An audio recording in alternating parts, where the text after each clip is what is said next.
Thank you for saying so. Hello, hello? Did that work? Can you hear me? Sometimes old Cooper forgets to set the freaking audio. So hopefully you can hear me now. Did that work? Hello, hello? Yeah, there we go. Alright, thank you, chat. You guys are the best. You saved me. Basically, we're going to be having our tournament today. There's not much more to say.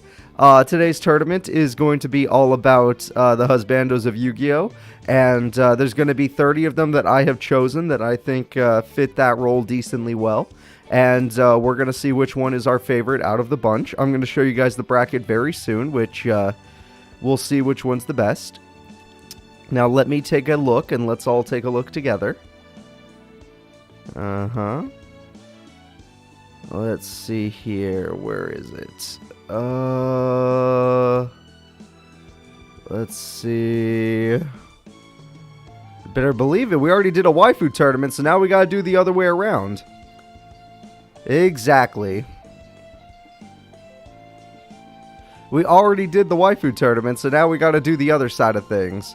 Alright, we got Rex Godwin, Mako Tsunami, D-Vac, Joey Wheeler, Crow, Astral, Duke Devlin, Zayn Truesdale, Maximilian Pegasus, Yasai, Gotche, Callan, Tristan Taylor, Yusei Fudo, Titan, Nightshroud, Bolt Tanner, Yubel, Jack Atlas, Charlie McCoy, Crowler, Sayer, Seto Kaiba, Marik, Antinomy, Yami Yugi, Odion, Yami Bakura, Bandit Keith, and Hunter Pace. These will be your 30 males that we will see who is the best of the best. And I knew I was going to get that question eventually. Wait, Yubel? Wait, Yubel? I knew it.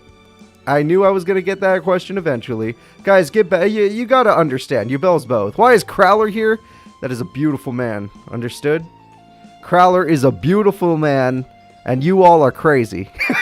Even more important, why is Crowler here? Come on. No, honestly, Crowler is a better question. Crowler is a better question than all of you other people. Oh, that is super funny. Why no Bonaparte? Because I hate Bonaparte, alright? I don't care. I don't care. No, Yubel is because they're both. I put Yubel in the waifu tournament, but during the waifu tournament, I also said I would put Yubel in the Husbando tournament, which we finally made it to the Husbando tournament, so there we go. Yubel gets to be in both, alright? They are the best of both worlds. So let me go ahead and set up the first fight. Let's get back to our bracket here. First fighters are going to be Rex Godwin versus Mako Tsunami. Should be interesting.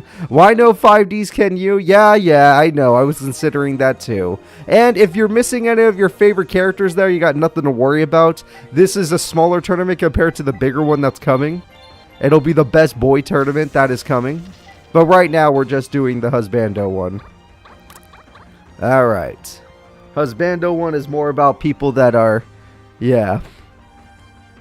Yo, me and my girlfriend watching Discord. Here she is sharing she is for Yusei. Yeah, that makes sense. Yusei works. Manfu sounds weird. I don't know. Husbando sounds funny at least. This is confusing. Oh, don't you worry. Boy food? No. Definitely not that. That is not allowed. No way in hell. Alright, well, let me go ahead and get Mako ready for his first fight.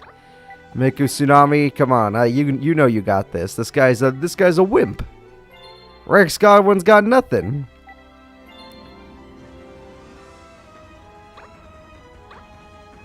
No. Bonaparte I hate. He'll never be in a Husbando tournament. But you know what? I'll put him in a... What do we call that? I'll put him in the best boy tournament just to see who's the best male character. But that's not happening this week, so haha. Let me see. Where are you? Rex. Oh yeah, they always hide Rex at the bottom in this game. Very bottom. There we go. So what does Husbando even mean? Basically, it's just who's the best male character. I don't know. We did a waifu tournament, which was best female character, but in this case, it's best male. With this case, we also went with over 18, just so that it's not as cringe. So last year, the waifu tournament was more of the best girl tournament, not a waifu tournament. the Husbando tournament you can actually say is Husbando. And then there's also the, what is it called? There's also the Best Boy tournament, which will be coming. We will find out who is the strongest of all the male characters. But for today, it's Husbando. Today we're going over 18, which means if you're under 18, get out of the street. No, I'm joking. There's nothing wrong with being here when you're under 18 right now. You just gotta get used to the cursing, which you probably hear from your parents more than me. Either way, or your guardians. We'll see how it goes.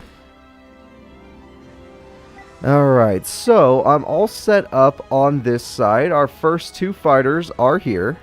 Let me show you guys right here. So, we got Mako Tsunami, the man of the sea. This man's got some well-built muscles. I don't know if you're into that. And then we got Rex Godwin, who looks like, honestly, he scares the crap out of me. If I saw Rex Godwin in real life, I would run.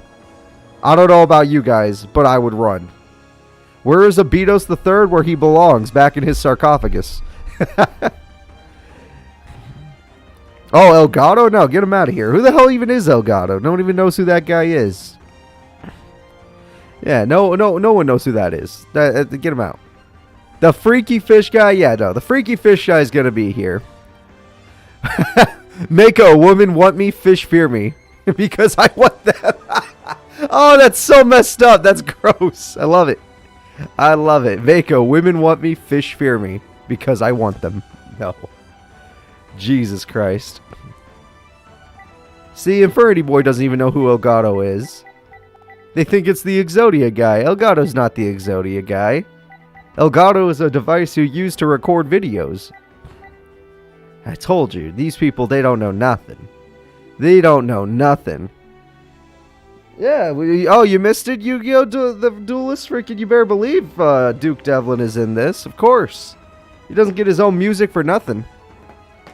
That man is in this tournament. He's not going to last, I can tell you that. He's not no Husbando. He's going to lose the Husbando tournament. But he's going to lose. No, he's dead. I'm just thinking about it. No, he's going to die. Where is Grandpa? I'm sorry, but Grandpa is too old and tired. He couldn't show up today. I'm not going to start. If you have 9% battery, then your video, you're going to die before the tournament ends. Guaranteed. These tournaments are not short. You're going to die before it ends. And if he wins, then what would you do? No, he just won't win. Look, there is no way he wins. Why is Weevil missing? Because Weevil is under the age of 18, even at the end of the show. Probably. Actually, I don't know his age. I don't know. Him and Rex seemed a little too young, just like how little Yugi's not here. He just seemed a little too young. I know Joey and Tristan are the same age, but those kids definitely got held back. Like, I don't know what you're thinking, but Joey and Tristan seemed like they got held back for 10 years. And they were just beating up on like 15, 16-year-olds. And they're actually like 25. Alright guys, let's go ahead. And we are just about ready to start this tournament. Let's get it going. It's going to be Mako Tsunami versus Rex Godwin in this first fight of the Husbando tournament. You say there's no short kings? I don't think you looked hard enough. There are going to be some short kings in this tournament. I think one at least. But we shall see. Did you watch DSOD? Obviously not. I don't know what DSOD is. Dark Side of Dimensions? Oh yeah, Dark Side of Dimensions. That's when they graduate, right? Yeah. I didn't even know they were in that movie, to be honest. I don't remember them at all. Alright, so Mako's going to start the fight with good old terraforming, and that's going to be good. And terraforming is going to go ahead, and there we go. And we got Granadora as well, making Mako Tsunami's monster very powerful. And he's going to go after the Fire Ant Ascator. Which, the Fire Ant being dead is not the worst thing in the world. So then we're going to go for another set, and it looks like Rex is having some trouble not getting what he wants. No, I did not let the Clown Guy in because his deck is a stall deck. He's just not allowed in any of my tournaments. And it looks like Mako Tsunami is working really well against Rex Godwin. You know, I don't know if Husbando should be some guy that's just all muscled up and looks kind of creepy. I don't think that's a Husbando to me. That's a guy you can get rid of. Don't need to go for all that muscle. It's just not right. It is just not right. Alright, let's see here. Well, Rex Godwin had 2 tuner monsters and no way of summoning his boss. And now he's just gonna... Okay, if that's a Mirror Fort, then there we go. If that's a Mirror Fort, then we're good. I'm obviously not in my tournaments. No, I will not be participating in AI tournaments. I wish for them to stay AI. And just like that, Mako Tsunami has destroyed Rex Godwin. That was actually so quick that I didn't even notice. That's how fast that was. So Mako Tsunami, you get to move forward very quickly. The next fight will be Joey Wheeler versus Crow. There we go. Joey's allowed in here because I'm 100% sure he got held back. There's no way. That kid's an idiot. And there we go. I'm ready with Joey pretty much. Let me just take a few more seconds here.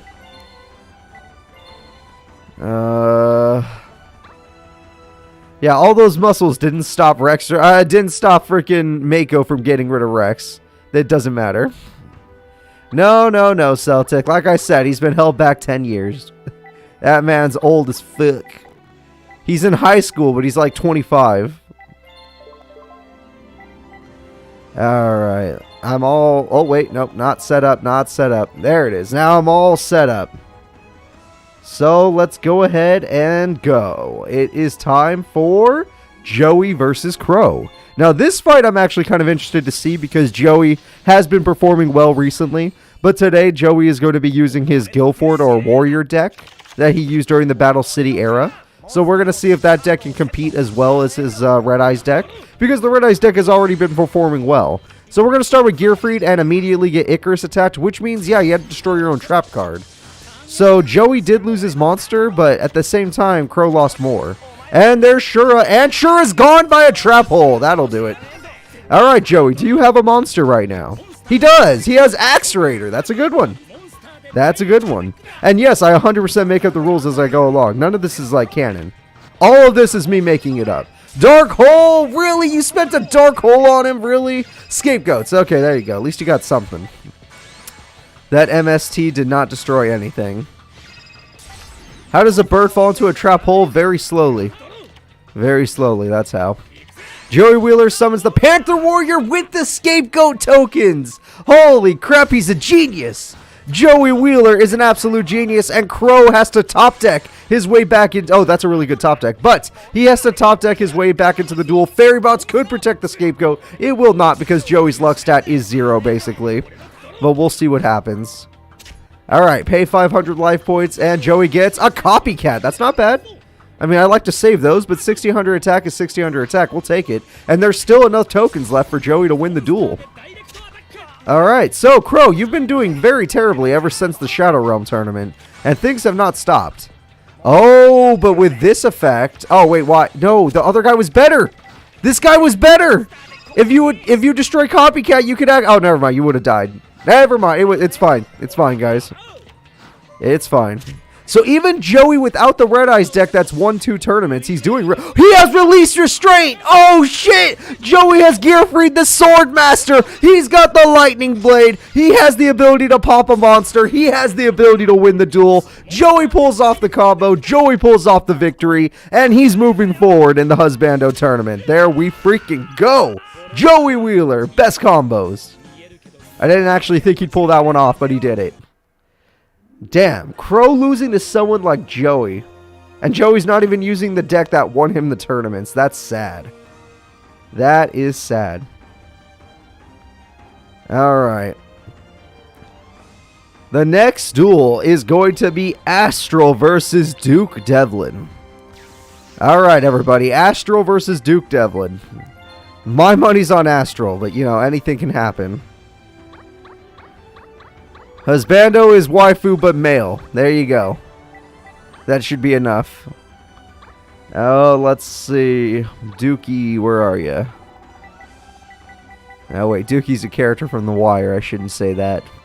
Alright, Duke Devlin, let me get your deck real quick. You know the people want to see you.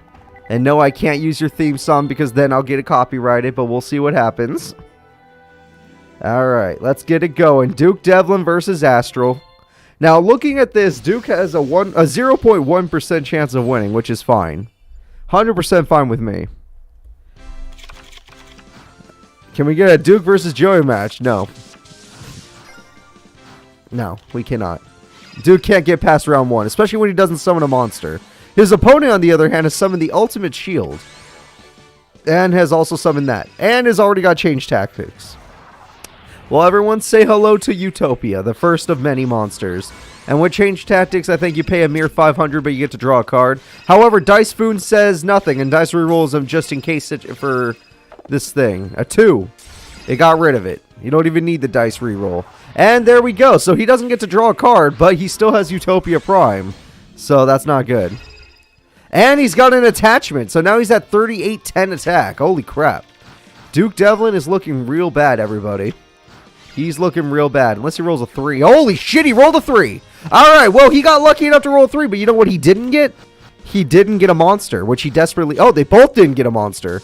Holy crap, this duel is just full of bricks now. Alright, there we go. Top deck Star Drawing, a really good card. Star Drawing will do a lot of damage to Duke Devlin, putting him at Destiny Draw range, if he even does one. Wait, is Yubel in both tournaments? Yep, Yubel is in both tournaments. That is correct. And let's see if he gets an R3. No, obviously not. Oh, shit. Holy shit. He has the 6th sense. He picks 5 or 6. He gets a 1. Where's... Oh, he drew a monster. One of the best monsters in the game. All right, there we go. This game has Callan Kessler. You better believe it has Callan Kessler. And you better believe he's in the Husbando tournament. And just like that, Astral is bricked and Duke Devlin's fighting back. Gradius is here and the Cyclone Laser. Gradius is getting buffed. Oh, God. Duke Devlin actually fighting well because Astral can't beat 3. He rolled 2 3s and now the tournament is in trouble. He's in trouble of losing the tournament. Astral has won a tournament, by the way. He's won a complete tournament. Did he roll another 3? No, he rolled a 4, thank God. I would have called cheating after that. Alright, so he's got to flip a coin to see if he's lucky. He's not lucky. Oh, it was a 0 defense monster anyway. And just like that, Duke might beat Astral, a former champion. Holy crap, he might beat Astral. Dice Foon, okay, there we go. Dice Foon gets a 6, he loses 1,000 life points and almost loses the duel. This is the game-winning attack right here. Oh, XYZ Reborn, great play. Great play. There's no way you can win now. Oh, shit, you crazy bastard. Yep, you paid for it. And just like that, Duke Devlin, as well as he was playing, has lost the duel, everybody. So thank you all for watching. We got double needle wall means nothing. It's over. Duke fought his hardest, but it's already over. It was a good duel while it lasted. He did too much burn to himself. He had 3 needle walls on the field, by the way. Jesus Christ. All right. I'll give it to him. Duke played pretty well against a champion, but like I said, he was never going to win. He was never going to win. Alright, welcome everybody, welcome. So, the next fight is going to be Zayn Truesdale versus Maximilian Pegasus, the strongest duelist at Duel Academy, versus the guy who created Duel Monsters. Alright. Zayn, you really think you could beat the creator of card games? Come on. He's actually a pretty decent duelist. He could beat all of your professors.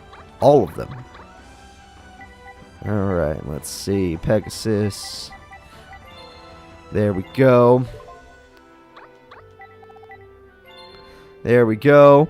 No, this game does not have animations. Tag Force 7 has all the characters, none of the animations. That's just how it goes. In fact, don't expect any animations for in a long, long time.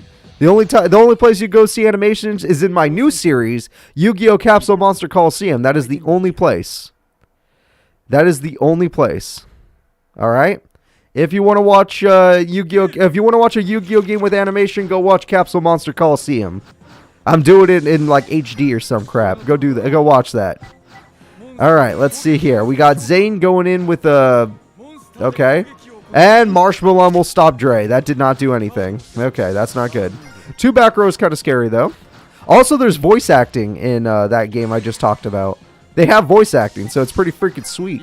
Now, is the Pegasus going to get Toon Kingdom, or is Zayn going to get Cyber Dragon first? Armored Cybern, does that actually... Oh, I don't think that was worth it, Zayn. Granted, you are 100 stronger than that gal, but I don't know if that was worth it. Okay, I guess, yeah. He didn't do anything. Why? Why would you overload? Why? You lost everything. You lost literally everything. No, don't pay half your life points. God damn it. Why isn't this on Twitch? On Twitch, you guys could have done the dumb Zayn brain. Oh, this is so stupid. Raul Anthony, the only reason we don't do tournaments on any other games is because those games don't have AI versus AI duels. This is literally the only game. Attack Force is the only one. Alright, Cyber Network. There we go. And he's doing it again. Jesus Christ. Jesus Christ, what is he doing? Zayn is the worst duelist when it comes to AI. He is the absolute worst duelist. And it hurts me. He's won tournaments with this AI. Oh, he lost his Toon Kingdom, but at least, I mean, he lost his Mirror Force, but he at least can play Toons now. Cyber Valley is here. Oh, what are you going to do with your Cyber Valley now? I hope that was worth, dude. I really do. Alright, Graceful Charity might help out our buddy here if he draws a monster. He drew the Toon Dark Magician Girl. Toon Dark Magician Girl can attack directly, leaving... Oh. You know what? That works too. That works too. I would have attacked directly. But you know what? To each their own. I'm not here to judge. There's a cheat code that allows you to do CPU versus CPU 2v2s. Yeah, there is a cheat code. I know, Infinity Boy. I do know about that cheat code, and I will tell you that cheat code takes forever to set those duels up. Because you have to keep entering the same thing per character, and it's always a different code per character. Which means that it would take me forever mid-tournament. If I was just recording a series, I could do it. But mid-tournament, not so much. It would take me like 2 minutes to set up every duel. That's way too long. That is way too long. Can you imagine sitting there for 2 minutes just to watch a duel? No, thank you. I try to do it within 30 seconds. Unless it's on Twitch, and Twitch, it takes me a little longer. But if I have to do the predictions and I have to do that, it would take me 3 minutes at least. Alright, well, there goes another monster. I mean, honestly, you could just attack for game. No, you're going to do it again. You have so many monsters, Pegasus. Summon them. And attack for game. Okay, next turn, Pegasus wins the duel guarantee. Pegasus also isn't very smart. But we'll see what happens. Cyber Dragon's here. Cyber Repair Plant's here. None of this matters. He can't Overload Fusion again to waste his time. He can't win. Get rid of all your monsters. Although... No, he can't win. There's not enough damage. It's strong, but it's not strong enough to win the duel. Even if you attack Toon Dark Magician Girl a million times. Oh, Magic Cylinder. Good. That is good. Alright, and attack again. And Toon Kingdom says no. And Toon Kingdom says no. And Toon Kingdom says no. Well, I'll admit Chimera Tech would have got him below half if he got one more attack off, but what was the point? Like, literally, all Pegasus has to do is attack directly and the duel's over. The duel's over. Zayn can't win. Alright, attack directly. You and you. Go all the way around. Yeah, there you go. You go around him, and there we go, everybody. The winner is Maximilian Pegasus. Zayn could have won that duel if his AI didn't take away half his own life points and all of his monsters and spells and traps. But he's an idiot, so what are you going to say? Alright, let's go ahead and set this up. The next duel is going to be Yasai. Alright, Yasai is coming in. Mr. Tomato Man. If you're into farmers, there you go. You got Farmer Man. And then he's going up against Gache. Alright, Yasai versus Gache. I don't know. I forgot his name in English. I forgot Gache's name in English. But you guys probably know him. You know this guy. Alright. Let's go ahead and start this duel. Thank you all for your patience. It's time for Yusei versus Gache. If you're into farmers, there you go. It's Yusei. Alright, the Tomatoes versus the Warriors. Nistro. Thank you. Nistro is his name. And we got the field spell Tomato Paradise that makes Yusai's deck actually good. Because normally it's not that good. And there we go. He's got himself a Tomato Token. One of the strongest cards in the game. Heroic Challenger Extra Sword will be killed, but that's kind of what Gache wants. Watch what he's about to do. He's going to summon Double Lance, and he's going to go after the token, making the Mystic Tomato weaker. But at the same time, all Yusei has to do is summon a monster. And even worse, he got Gigaplant. That's terrifying.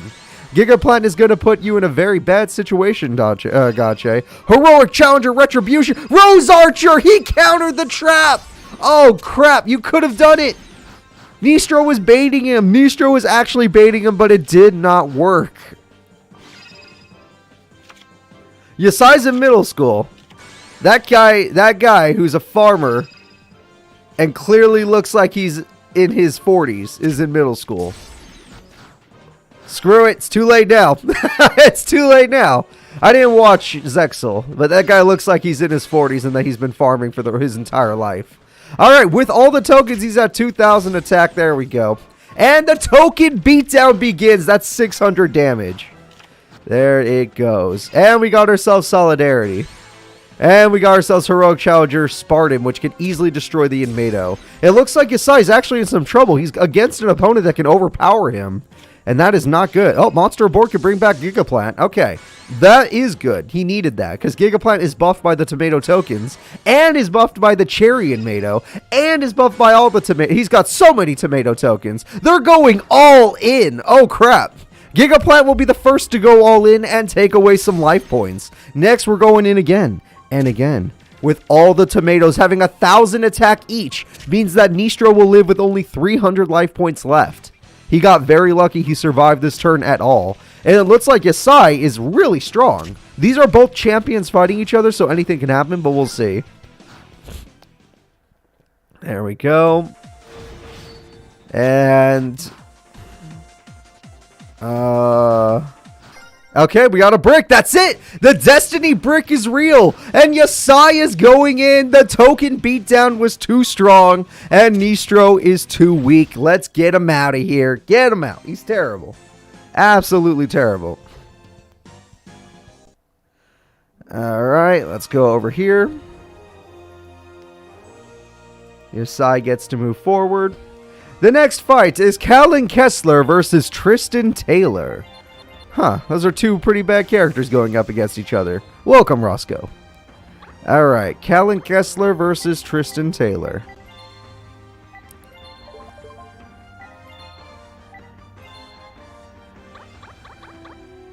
And Tristan also falls under the guidelines of definitely was held back for like 10 years.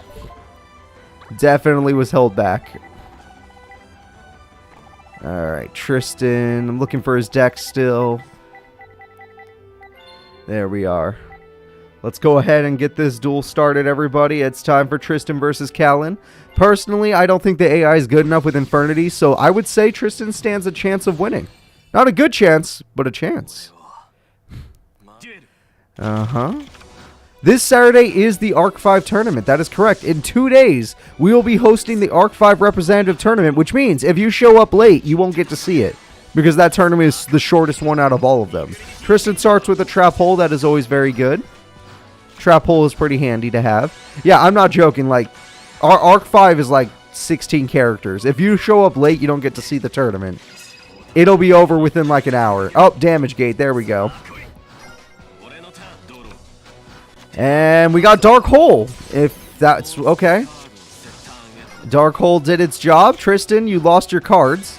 Tristan has the Cyber Falcon, though, and that card can go in. Infernity Mirage is dead, and it looks like Tristan's in control of the duel. He's got Infernity Archfiend, but he has a card left in his hand, so what was the point? There we go. You got your Infernity Archfiend, but you couldn't set that last card in your hand, huh? And we have a set. Okay. And again, oh, the Acrobat Monkey! That can hold back the Archfiend. Again, Callan's not doing anything. He's breaking up his own hand even worse. Just summon monsters or something. Come on, dude. The Cyber Commander! No! Tristan's legendary monster! Without that, he can't win. It's over. Alright, luckily for him, he got his trap card to discard cards. That is going to help him a lot down the road. Just like that, Infernity General is going to bring back 2 monsters. It will not add up the levels he needs to create the monster he really wants. He needs a level 2 monster. Blocker will stop him, and just like that, Tristan can summon a tribute monster if he has one. He's got himself a machine conversion factory. Infernity Barrier says go to hell. And Tristan's got to think of something else. Blocker. Oh, tribute summon. We have a Lava Battle Guard, which is weaker than... Oh, my God. Which is weaker than... Oh, Tristan got baited. Look, I know Callan's bad, but Tristan might be worse. Tristan might actually be worse, guys. The one time Acrobat Monkey does something, come on, they're good cards. And there we go. We got ourselves Infernity Archfiend, which draws Infernity Launcher. Infernity Launcher could be played. Infernity Launcher will be played. And Infernity Launcher will be used to special summon these monsters. Now, I don't believe he runs a level 9 or a level 10 monster. Oh, look at that. 2 more Infernity Beetles. And Tristan's wide open with no back row. So this is going to hurt. All you have to do is not summon Lava Battle Guard. But guess what? You summon Lava Battle Guard. And that's a huge mistake. That is like top 10 worst plays right there. Alright, now let's see what we do here. Tristan Taylor at half life points is going to have to get himself out of this hole that he's dug himself in. Holograph is horrible. That monster can't even beat Infernity Beetle. And Infernity Beetle is a lower level, so that's really sad. Overall, I would say this duel's over. Infernity Inferno will throw away that card. Alright, and another one. And this duel's as good as over. Tristan has a Mirror Force. It's not over yet. And just like that, Tristan is back in the duel. He's going to draw a card. He tribute summons for Lava. Stop summoning Lava Battle Guard that can't even beat Infernity Archfiend. Jesus Christ. Alright, well, Callan needs to top deck, but that's kind of what his whole deck's about. He could probably top deck himself out of this. And he tributes Lava Battle Guard for the Machine King. And the Machine King is better. That's right. He's willing to tribute a tribute monster because that first tribute monster was so bad. And I agree with that play. We get rid of those. Wave Motion Inferno means nothing. And this next attack with Robo Lady will end the duel. Just like that, Tristan Taylor will be moving forward. Him and Joey made it to round 2 of the Husbando tournament. Callan Kessler, officially worst duelist, can't even beat Tristan. The next duel will be Yusei Fudo versus Titan. Yusei Fudo is for all of you fans that like main characters. Titan is for all of you people that like Phantom of the Opera type of characters, you know. Are you into Phantom of the Opera people? You know, people that wear masks and like hide their identities. Are you into the mystery? I don't know. I'm not. I actually could not care less. Titan's lucky to be here at all. Alright. And I am almost ready.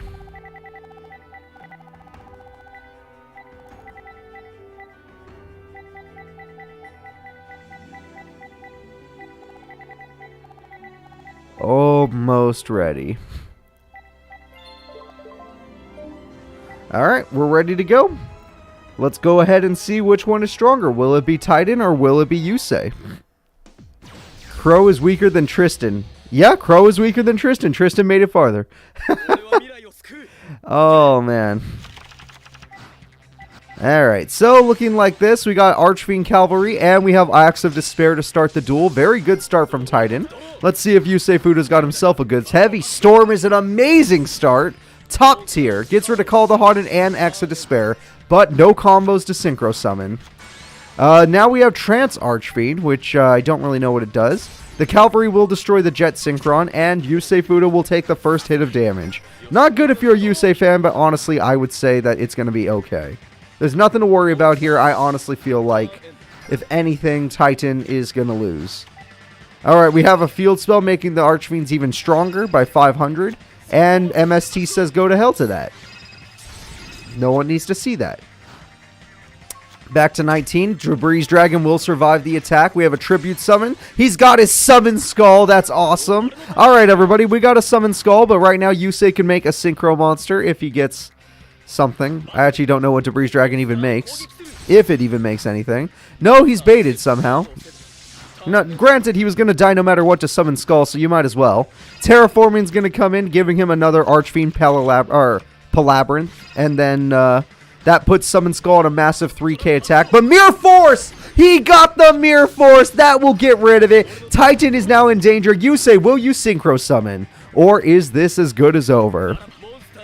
And we got ourselves a Quillbolt Hedgehog, which doesn't make... Oh, 2 Quillbolt Hedgehogs! And with 2 Quillbolt Hedgehogs, we Synchro Summon into the Mighty Stardust Dragon, the safest card in the game. With this monster, Yusei does not have a chance of losing. Jet Synchron is back, and guess what? He has 2 Quillbolts in the grave. He's going all in. I don't know why he threw away tuning. I think I would have used tuning instead, but screw it. If he wins the duel, who cares? And here comes another. I think this is Jet Synchron. They're all, oh, Excel Synchron, but why? They don't even make anything. But why, sir? Level 2, how do you do that? Shooting Star, it destroyed the Archfiend. He's Excel Synchroing, everyone! Excel Synchro into Shooting Star Dragon. Yusei is going super ham today. 3,300 damage, and there we go. Holy crap. Shooting Star Dragon just because the guy feels like it. And I think there's nothing that you could do about that. Yusei, you know what? Kick his ass. This guy deserves to be in the Shadow Realm. Keep him in there. Not like they're not already in there, which is why we see all these Shadow cards. Alright, Titan gets a Destiny draw, and it better be good. 3,300 attack. His Destiny draw is Archfiend's Roar, which is not good at all. Summon Skull can't stand up to this monster. I guess it could defend your life points, though. Well, Yusei, you won the duel. I can't see, unless you don't draw a monster with 800 attack, I can't see you losing. He did not draw a monster with 800 attack. This is a very strange duel. This is a very strange duel. Yusei went so ham, and with 3,300 damage, will end the duel. The winner is Yusei Fudo, the man who had to summon Shooting Star Dragon to defeat an Archfiend deck. Not something you would ever think would happen. Alright, Yusei Fudo shall now move forward. The next fight is Nightshroud versus Bolt Tanner. Nightshroud versus Bolt Tanner. Now, Nightshroud is another one where it's like, are you into guys that wear masks? And then Bolt Tanner is more of, what is Bolt Tanner? Are you into guys that's been to prison? Huh.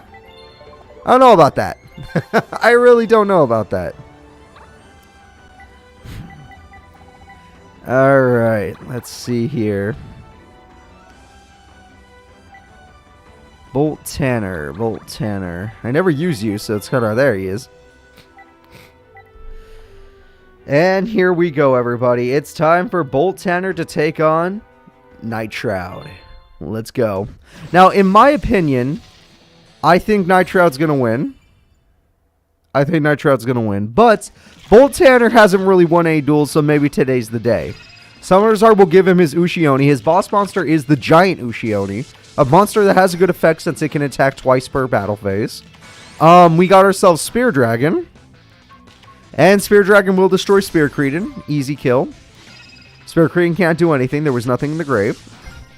So now Bolt's going to have to find a way to get rid of this. Ooh, the Monarch Stormforth can use that card as a tribute. And now he's got Ushioni for free. And he's got his Giant Ushioni. That is dangerous. Giant Ushioni can attack twice. And Nightshroud loses 52. Oh, no, it only can attack monsters twice. Got it. Oh, thank God. Thank God. Oh, thank God. That would have been insane. Spear Dragon does not win that fight. Nightshroud's making no mistakes because Metamorph will kick in. And there goes your boss monster, Bolt. All of that for a drop of blood. You lost your a boss monster like nothing. All right. Well, Nightshroud, what are you going to do next? We got Blizzard Dragon with Spear Dragon. That's a lot of damage. That's 4K. But the Giant Ushioni, why would you call the Haunted now? You take the first hit, then you... Oh my God, you freaking AI. Let the 2200 go through, then you call the Haunted. Alright? Your life points aren't that important. And then you get your Giant Ushioni back. But never mind. Screw me, right? It's not like I know how to play Yu-Gi-Oh! I'm Casual Cooper. Who would listen to a casual? Think. These guys just don't think. Oh, you're doing it again! You're doing the same exact play! I'm telling you! I'm telling you how to win the duel, and you don't listen to me. You make the same mistakes over and over and over again. Nightshroud, kick his ass. Summon Red Eyes and kick his ass. That's all I want to see from you. Summon a Red Eyes Black Dragon. And we got it.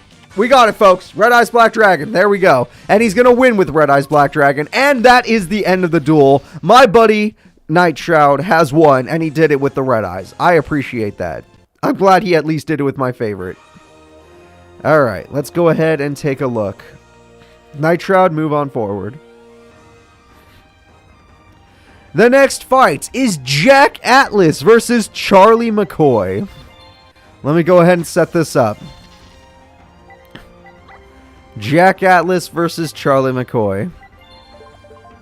You want to see Nightshroud versus Joey? I'm sure that happened in a tournament before, right, guys? Right? I had a tournament where that happened? I hope I did. By this point, I hope so, because I've had many tournaments. You know, we already had a guy that likes a luck-based deck, but that was Duke Devlin. Now we have Charlie McCoy doing the same crap. I don't know. I'm not too into that. Jack Atlas, kick their asses, please. We already got rid of Duke Devlin. But Astral barely did that. So hopefully Jack can get rid of this guy. Alright, looking at the duelists, Charlie's going to start the duel. Second coin toss is the best card for a luck deck. That and dice reroll, I guess. We have Dark Resonator, one of the most iconic monsters from Jack Atlas's deck. And just one of the safest cards in general. And then we have a set. Okay. Okay. We have Pyramid Turtle, which can be very useful, especially when you're just going to Synchro Summon. And everyone, we got the Chaos King Archfiend, a monster with 2600 attack. We also have the powerful Rebirth, bringing back Dark Resonator as a level 4 monster. Dice Jar, it could be anything, but we'll see. He rolls a 6, holy shit, and a 5. And just like that, Charlie McCoy loses the duel. What was that about Charlie being stronger than Duke Devlin? Oh, wait, he didn't. No, he lost the duel. He lost the duel. And that's how it happens, everybody. 6,000 burn damage and turn 4 victory. Jack Atlas has the record for today. The record for today is a turn 4 victory by Jack Atlas. But maybe that record will be beat. But who knows? Beaten? Yeah, we'll be beaten. All right, Jack Atlas, get over there. The next fighters in the Husbando tournament are Crowler, the most beautiful Husbando, versus Sayer, the most, Sayer is like... Okay, Crowler is an elitist boyfriend, but Sayer is an abusive boyfriend. So you have to, if you had to choose one, and I actually want to know your opinion on this, guys. If you had to choose between Sayer and Crowler, who would you choose? Because Sayer is manipulative and abusive. So 100% I'm no. That's a no from me. That is a no from me. Crowler... He's got a PhD. Alright? That's got to mean something. I mean, if you put a paper bag on that head, maybe I could walk around the house and, you know, not want to throw up. And Sayer also qualifies as a groomer. That's right. Sayer's the worst. Sayer's the worst. So, like, Sayer is the worst type of human being. But he's not the most unattractive guy. Crowler is probably the most unattractive male. But he's got a PhD. And even though he hates his students, I don't think he'd hate you. He probably would treat his partner alright. I wouldn't know. For me personally, I'm just anything but Sayer. I would choose anything but Sayer. But we'll see if our buddy Crowler here could stop Sayer from winning. He's already got 2 tuner monsters on the field. And he can normal summon again. And he normal summons that card. And what is it going to do? And we got a Synchro Summon. Alright, Synchro Summon level 6. We got the Psychic Nightmare, everybody. And then Psychic Nightmare is going to throw away a card. There we go. Oh, it doesn't throw away a card. It just makes you gain attack points. And Giant Rat will die, which summons the Ancient Gear Engineer. Which sadly won't be able to get off its ability because that freaking Krebons is on the field. But Giant Rat will try to make him pay even more life points. Alright, Krebons will survive by paying 800. Krebons will survive by paying 800. See, that's what Sayer does. He pretends like he's the one that's hurting. He pretends like everything that's been going on is against him, like he's the victim. But he's not the victim. It's always about him.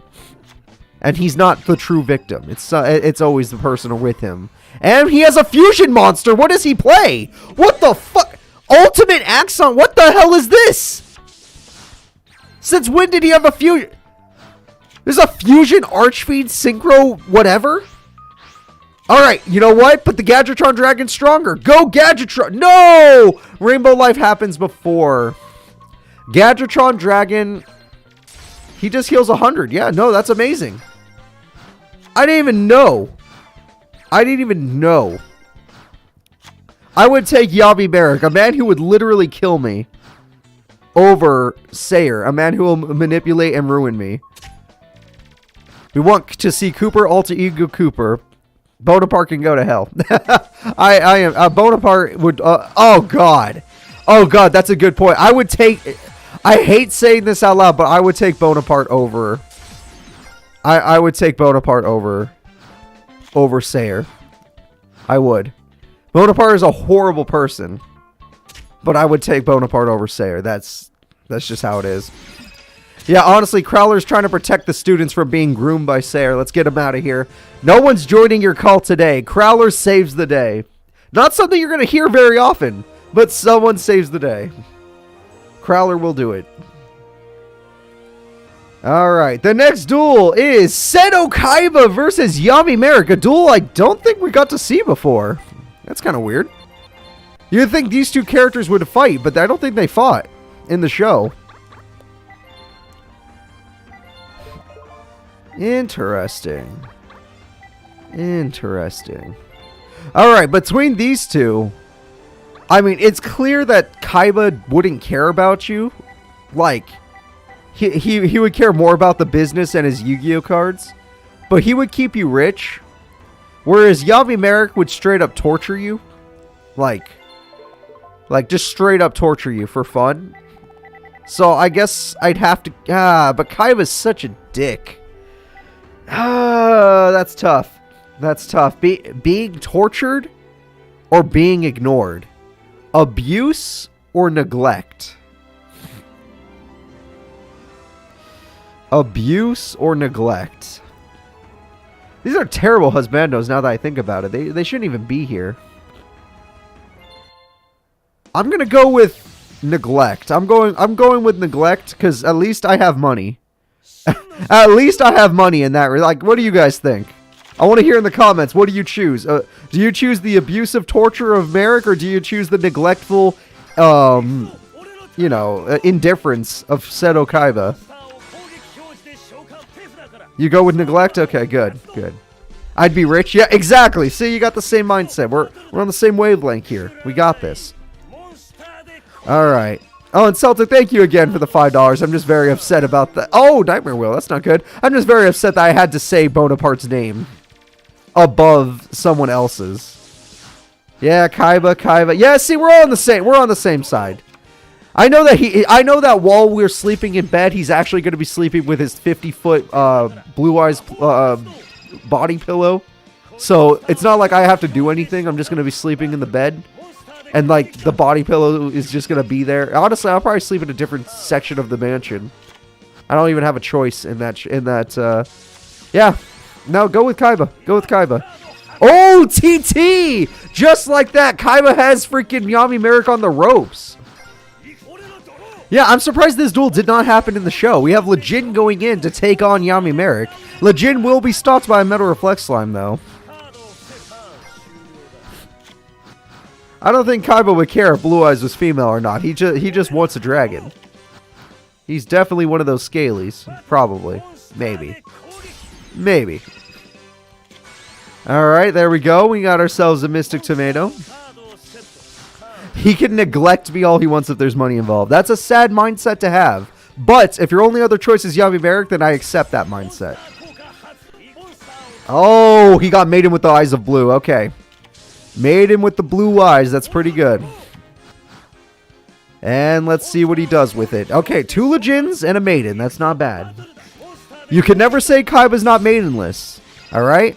But they must have blue eyes, according to Kaiba. And even though this sounds terrible, they must be white.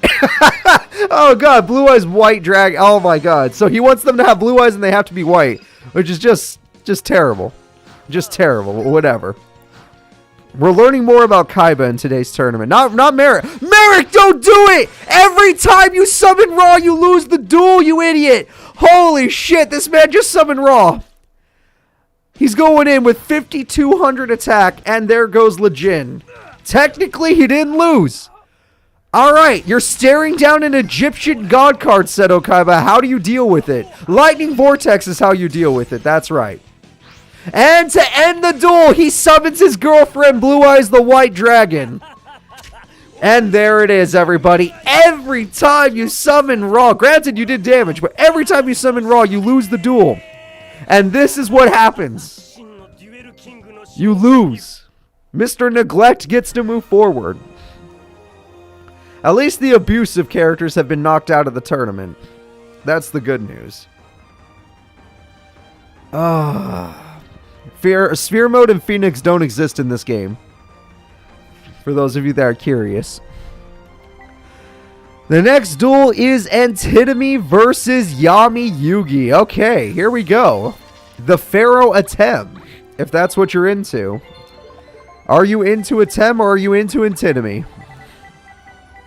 We got TGs on the way. Alright, let's see here. Antinomy. And I would have let Bruno in, but I feel like Mr. TG here, somehow the visor, and I think that's his name in the English version, makes him more attractive. Alright, so there we go. We got Yami Yugi. The only problem with being with Yami Yugi is the age difference. Honestly, they're both old as fuck. He's from the future, and Yami Yugi's from the past. So this is the real question. Do you like Scarlet or Violet? Pokemon Scarlet or Violet? Do you want Future Man Antinomy?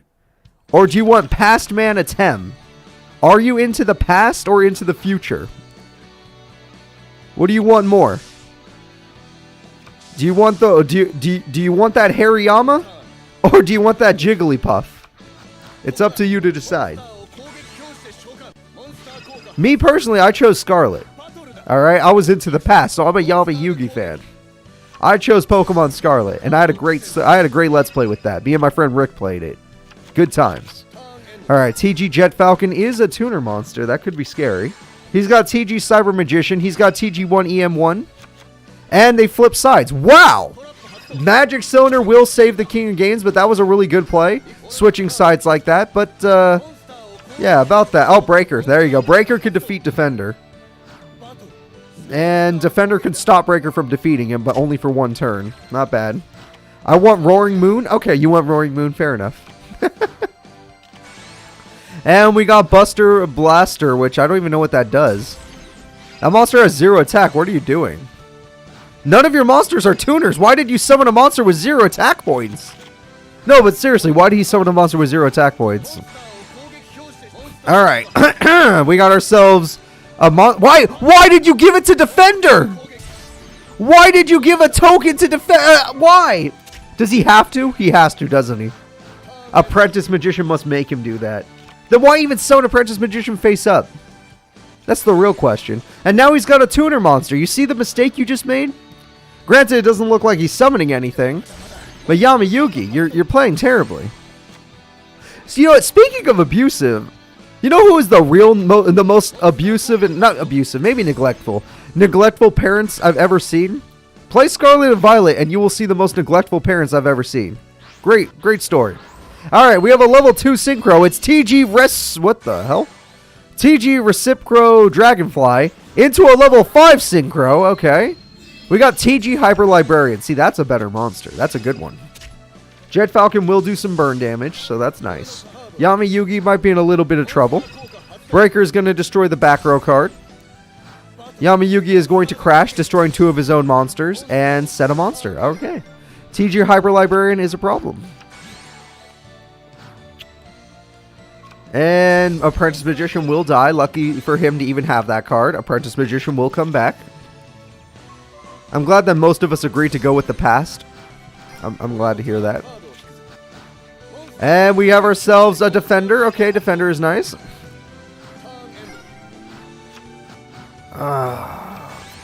Alright.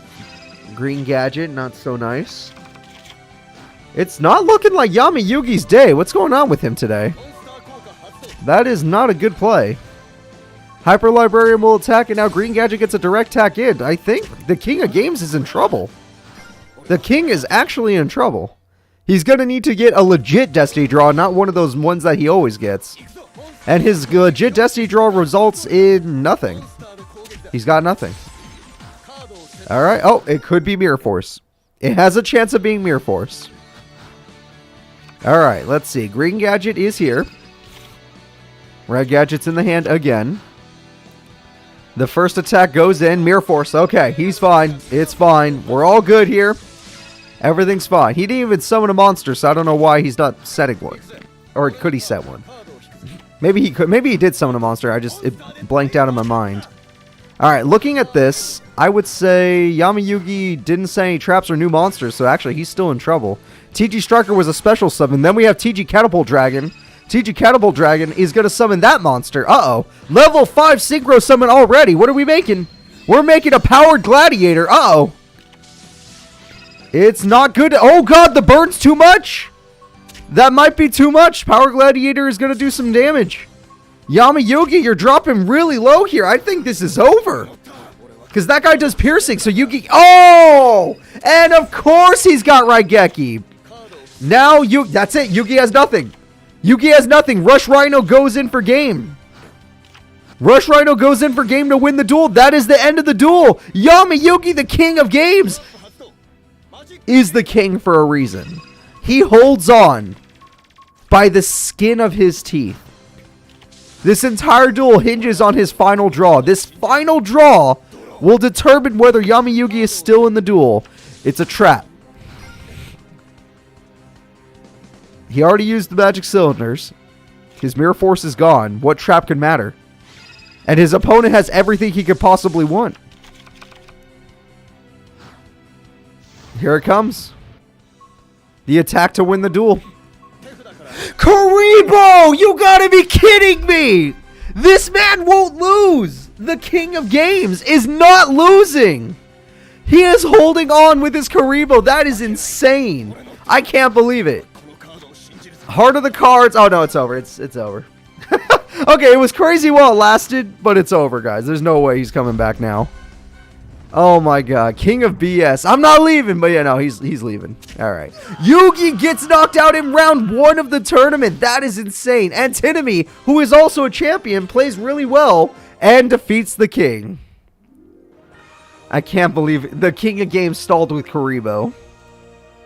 That is crazy. But Antinomy is better than the king. The next fight is Odion versus Bakura. Alright. You know what? Odion would probably treat you right. He seems like a nice guy. Unless Marik told him not to. But yeah, I would say Odion is probably not that bad. He's probably a nice guy. And then when you go for Bakura, not so nice, no. I mean, Bakura definitely does not fall under the nice section.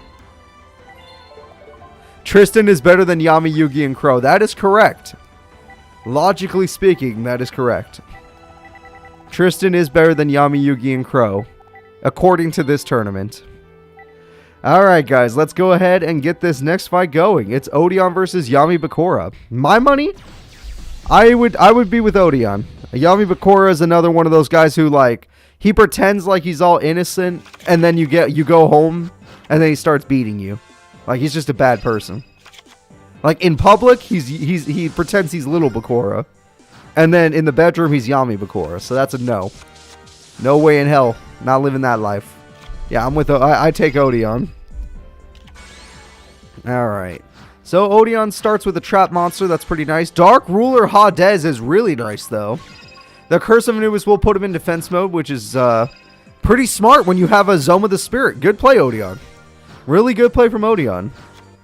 And Odion has his Temple of the Kings to summon his boss monster. He has his boss monster. I'd say he tributed the wrong card, but whatever. The first of the Monarchs is here now. And just desserts for 1500 burn is a smart play from Bakura. But that boss monster is strong. Dark Spirit does what exactly? Oh, you're forcing him to attack you instead. And that was a really good play from Bakura. Alright, really good play. Bakura plays Dark Hole, realizing he can't beat Mystical Beast of Circuit, plays the Man-Eating Treasure Chest, and goes after Odion's life. But Odion held back his best trap monster, the #1 trap monster in his deck. Granted, Odion only has 2 Mystical Beast of Circuits left. That is it. Only 2 Beast of Circuits left. Alright. Looking at this, it seems like Bakura needs a Destiny board, because he ain't going to win by battle. Not when your opponent runs a 3k defender. And there's Destiny board. Okay. Okay. Well, now it's Odion who needs to get that Mystical Beast of Circuit really quickly. Or else he will die. He spells out death, and that's the end of it. Okay, why'd you play a trap card, Bakura? Bakura, if you play a trap card, you can't win the duel by Destiny board. Why do the AI play like this? Why do the AI do this? Is it to hurt me personally? Because I think that's what happens. It feels like it's to hurt me personally. He's going to win in one turn, but because he played that trap, he can't win at all. Yeah, no, he can't win. He played that trap card and screwed himself. Thank you for nothing. Thank you, Bakura. Thank you for being one of the worst duelists. I appreciate it. You know, just give Odion all the time in the world to get his freaking card now. Okay, I'm going to do a little speed up. Here we go. I'm looking. I'm making sure there's nothing going on. No tribute summons. No nothing. Holy crap. There we go. We got Earl Demise. Nope, that's not a good tribute. Yeah, no, Bakura, you could have won 50 turns ago, but this is what you wanted. Jesus Christ. Oh my god. Turn 50? Are you telling me because you played that one trap, you can't win? He lost. Bakura lost. Oh, look, it's Mystical Beast of Circuit, but it doesn't matter because Bakura loses the duel. He ends his turn, and Bakura, because he's stupid ass, played a trap card. What was that trap? He played Mirror Force. He lost the duel. And because Odion never attacked, he won by deck out. Jesus Christ. Jesus Christ. Odion, good for you. I'm glad we're getting rid of the abusive people, at least. That's good. If they don't know how to use their decks, why would we even want them? Alright, guys. The final duel is Bandit Keith versus Hunter Pace. These two characters, I would say Bandit Keith is probably a scum boyfriend. Yeah, he'd be scummy. A scummy husbando. He'd probably rob you. Bandit Keith would probably rob you. Yeah. That's probably how it would go. And then we have Hunter Pace. I don't know enough about Hunter Pace, honestly. Well, he's the Speed King. That's all I know. Or at least he was once the Speed King. So, yeah. I got no information there. We're just going to go. Go with Fireman or go with a guy who will literally steal from you or maybe even pull a gun on you. Who knows? Yugioh has a lot of bad people, honestly. When you really think about it, never... The waifus and the husbandos, they're not good. Don't look to Yugioh for that.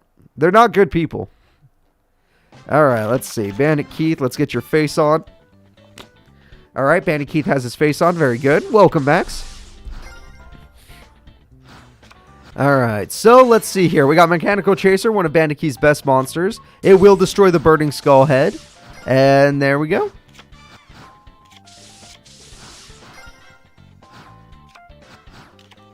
And we got Terraforming, which gives him exactly what he wants, the Mausoleum of the Emperor. Mausoleum of the Emperor is going to be way better, especially if he runs his big monster, 2,000 attack. And it's Slot Machine, yeah! Bringing out the classics. Slot Machine destroys the Zombie Master. Mechanical Chaser destroys the life points. And it looks like Mr. Hunter Pace is in a lot of trouble.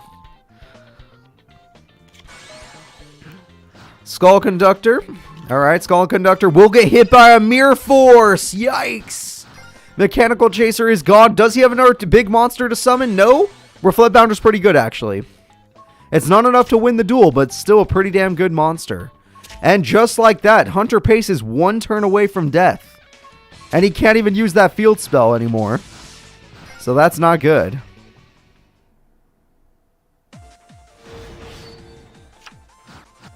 No. It's a Destiny brick, it looks like. And it looks like this duel's as good as over. Bandit Keith, the man who will rob and hold you up with a gun, is the winner. Alright. Alright. If that's how the game wants it to go, that's how the game wants it to go. Nothing I can do about it. Alright. Most of the abusive people got knocked out, but there's still some of them hiding in there. Let's move on to top 16 of the Husbando tournament. The first fight is Divac versus Mako. Now, Divac, overall, probably wouldn't be that bad of a guy, but he's part of a cult. So, you either choose a guy that's part of a cult, and who's trying to convert you constantly. Would you choose the guy who's trying to convert you constantly into joining his cult? Or would you choose the guy who literally fucks fishes and the ocean itself. What would you choose? Are you into can you live with the fact that your partner's been with a fish, or can you live with the fact that you have to hear about the cult every day and you're forced to join it? I don't know. I don't know who I could handle, honestly. Both of those sounds terrible. Both of them sounds terrible. Fish at least tastes good. You don't want to eat that fish when he's done with it, trust me. Do not eat any fish that Mako Tsunami has caught, alright? You don't want that. Yeah, you use the ability to skip. You don't want either. I might be on your side. I might skip. I don't want to be forced to join a cult, and I definitely don't want any fish. All right? I don't want to wake up with a fish next to me. It's like dating that one guy from the Deep. The Deep from The Boys. If you ever watch the show The Boys, Mako Tsunami would be like dating the Deep, where he brings an octopus into the bed and he wants to get freaky with it. All right? I'm not ready for that. I'm not mentally ready. I'm not emotionally ready, and I don't think I'm morally going to allow that to happen either. I'm no. Mako's a no. Both of these characters get a thumbs down. Thumbs down. They shouldn't even be here.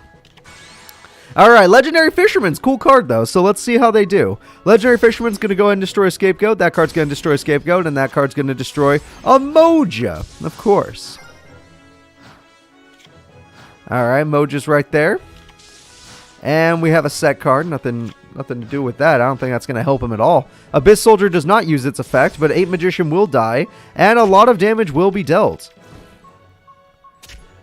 Alright, 1850, not bad, not bad. And we have another set.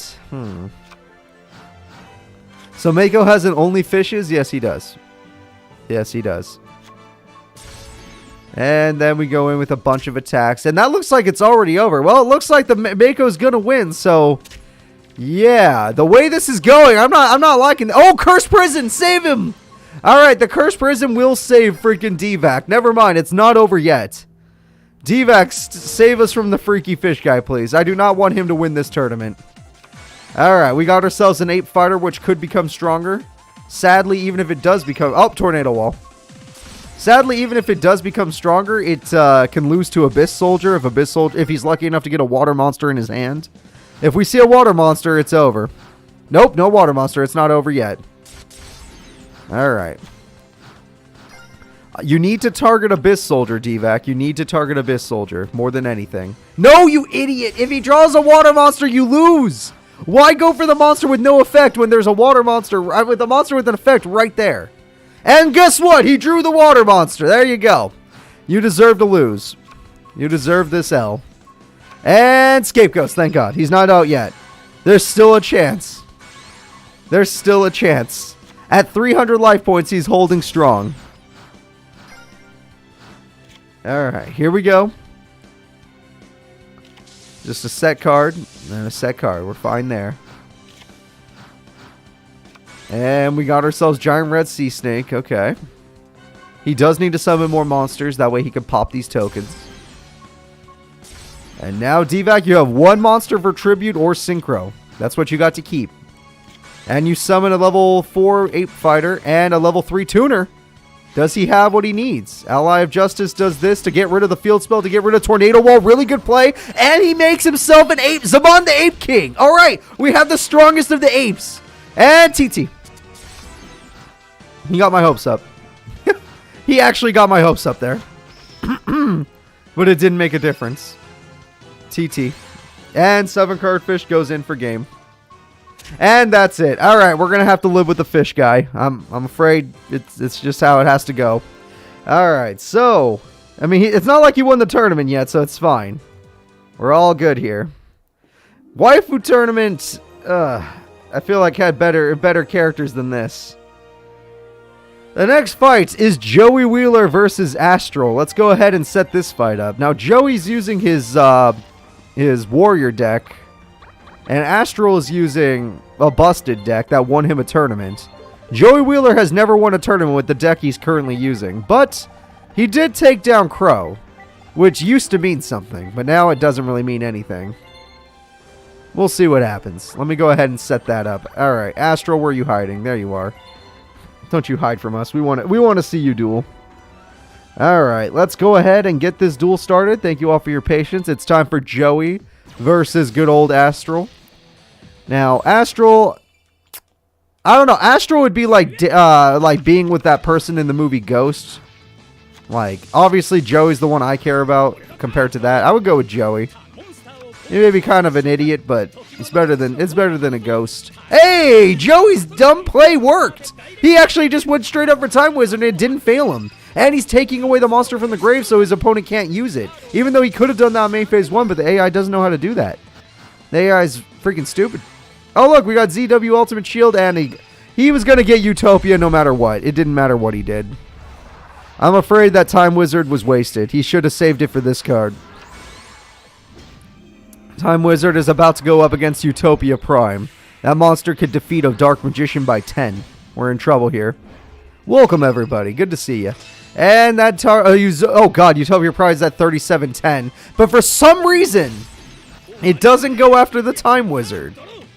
Time Wizard has a chance of doing this. It worked, but it only gets rid of the attachment. Okay. That's why. Okay. The attachment is gone. And we have Star Drawing. So there goes Time Wizard, which was... Oh, wait, hold up. Magical Arm and Shield! You have to attack your own monster! And just like that, okay, Joey bought himself another Time Wizard turn. But there's a monster on the field, so there's real... Can he do it 3 in a row? There's no way he gets 3 in a row. No, okay, good. I was going to say, there's no way he gets 3. And Joey's wide open. He doesn't even have another monster in his hand, apparently. Goblinberg is here. Goblinberg has a monster in the hand. There we go. Star Drawing. We can get an Exceed Summon. Exceed Summon until Utopia, probably. We have ourselves a Utopia. And Joey Wheeler is as good as dead. He ain't coming back from this play. I'll tell you that for free. Yeah. Sure, he'll have life points left, but not enough. Not enough to beat Astral. I feel like this is a GG. I don't think... Even a Time Wizard wouldn't save him right now. I don't care how lucky he is. Oh, God. Okay, he's not smart enough to pick Time Wizard. It's fine. It's fine. If he was smart enough to pick Time Wizard, then maybe there was a chance, but there was no chance. And here comes the game-winning attack. And it's over. Alright, guys, that's going to be a GG. Joey Wheeler kind of sucks dick. But what are you going to do? So the Ghost of Astral will move forward. Alright, there we go. Astral will be moving forward. So a guy that does fish and a guy you can't physically touch. Oh boy. Alright, next we got Maximilian Pegasus versus Yasai. Alright, Maximilian Pegasus versus Yusei. Let's see here. When it comes to these two, I'm going to try and help you out. If you were with Pegasus, you would be rich. You would be taken care of. But most likely, he is not into you. Most likely. Unless you are... you know what? No, wait. He would actually be into you. Never mind. I was going to say, most of my audience is male. I was talking to my female viewers, but I think most of my audience is male. So, most of you would have a happy relationship with him. And yes, I know he had a girl he loved, but let's not pretend like this man is not this man definitely does not play for that team. He does not play for that team. He's definitely on the other team. I feel like Pegasus would like just about any of us. Yasai, on the other hand, he seems like a nice guy, you know. Oh, you'd live a modest life. He'd make you some food. He'd grow you some food. Lightning Vortex. Toon Kingdom on the first turn is really good, especially with Toon Table of Contents. He can get himself whatever the hell he wants. Alright, got himself... Oh, he's got more. He's got 2 Toon Goblin attack forces. And he's got 1 on the field already. Alright. Yasai might be in a little bit of trouble. And there we go. And Terraforming. So Yusei has the best card he could ever want, but no monsters. Without any monsters, what's the point? We already know he has another Toon Goblin. They just can't attack yet. Alright. I feel like it's a win-win with these two. These two seem like decent guys. Like, Pegasus has been through a lot, but, like, he's grown. He's grown as a character. And then Yasai, he seems like he'd take care of you. So, you know what? This is fine. Yeah, this feels like, I feel like I'm watching the old Family Guy where it's like Peter and his friends and they're like, I would do it for the insurance or whatever. And they're always talking about like who they'd end up with. Yeah, it's basically the same thing. This tournament's the same exact thing. If Pegasus brought his wife back, I'd be cool with it. You know, just give me a wing to sleep in. Of the mansion. A wing of the mansion to sleep in. Yeah, it'd be fine. Hey, look, he's got Rose Archer. Rose Archer can't destroy because of Toon Kingdom. Yeah, I don't think that's going to work, Yasai. You're going to have to find something else. That's a pretty good card. I'm honestly surprised he didn't do that on the first turn. Why are you doing this on main phase 2? You got to have a... Yasai, why on main phase 2? I really need to know. This is a weird play. Cannon Soldier wins him the duel if he can attack directly. Oh, nope. Cannon Soldier is not going to win him the duel like that. I'll tell you that for free. Okay, yeah, he wins the duel. The winner is Pegasus. All right, I guess we're going with money, everybody. We're all gold diggers. Because, look, he could just burn him to death. And then shoot. I don't know how this works, but Cannon Soldier could shoot himself. And that is going to be the end of the duel, everybody. The winner with a perfect victory is Maximilian Pegasus. I'm sorry, but we're not living on the farm. It's not happening. We want a mansion. That's what we're going with. All right, the next duel is probably going to be the saddest duel of the tournament. It's Tristan Taylor versus Yusei Fudo. Everybody, we know this is going to be the most sad duel, all right? All right, I don't want anyone to laugh at him. If Tristan tries his best, let's just be happy. All right, Tristan's going to do his best. I don't want anyone laughing. I don't want anyone calling him names. He's doing his absolute best. He's up against a really tough opponent. It's not his fault if he loses. Actually, it technically is. His deck's ass. And he should have built a better one, but he's poor. But Yusei's even more poor. Even though he comes from a rich family. He comes from a scientist family. I don't know. There's no way Tristan wins this duel. This is going to be sad. Joey and Tristan are about to lose at the same time. Do you think Tristan could beat Yusei in a fist fight, though? I don't know. Tristan is like going to a normal school. Yusei had to survive the slums. I feel like Yusei would beat the crap out of Tristan.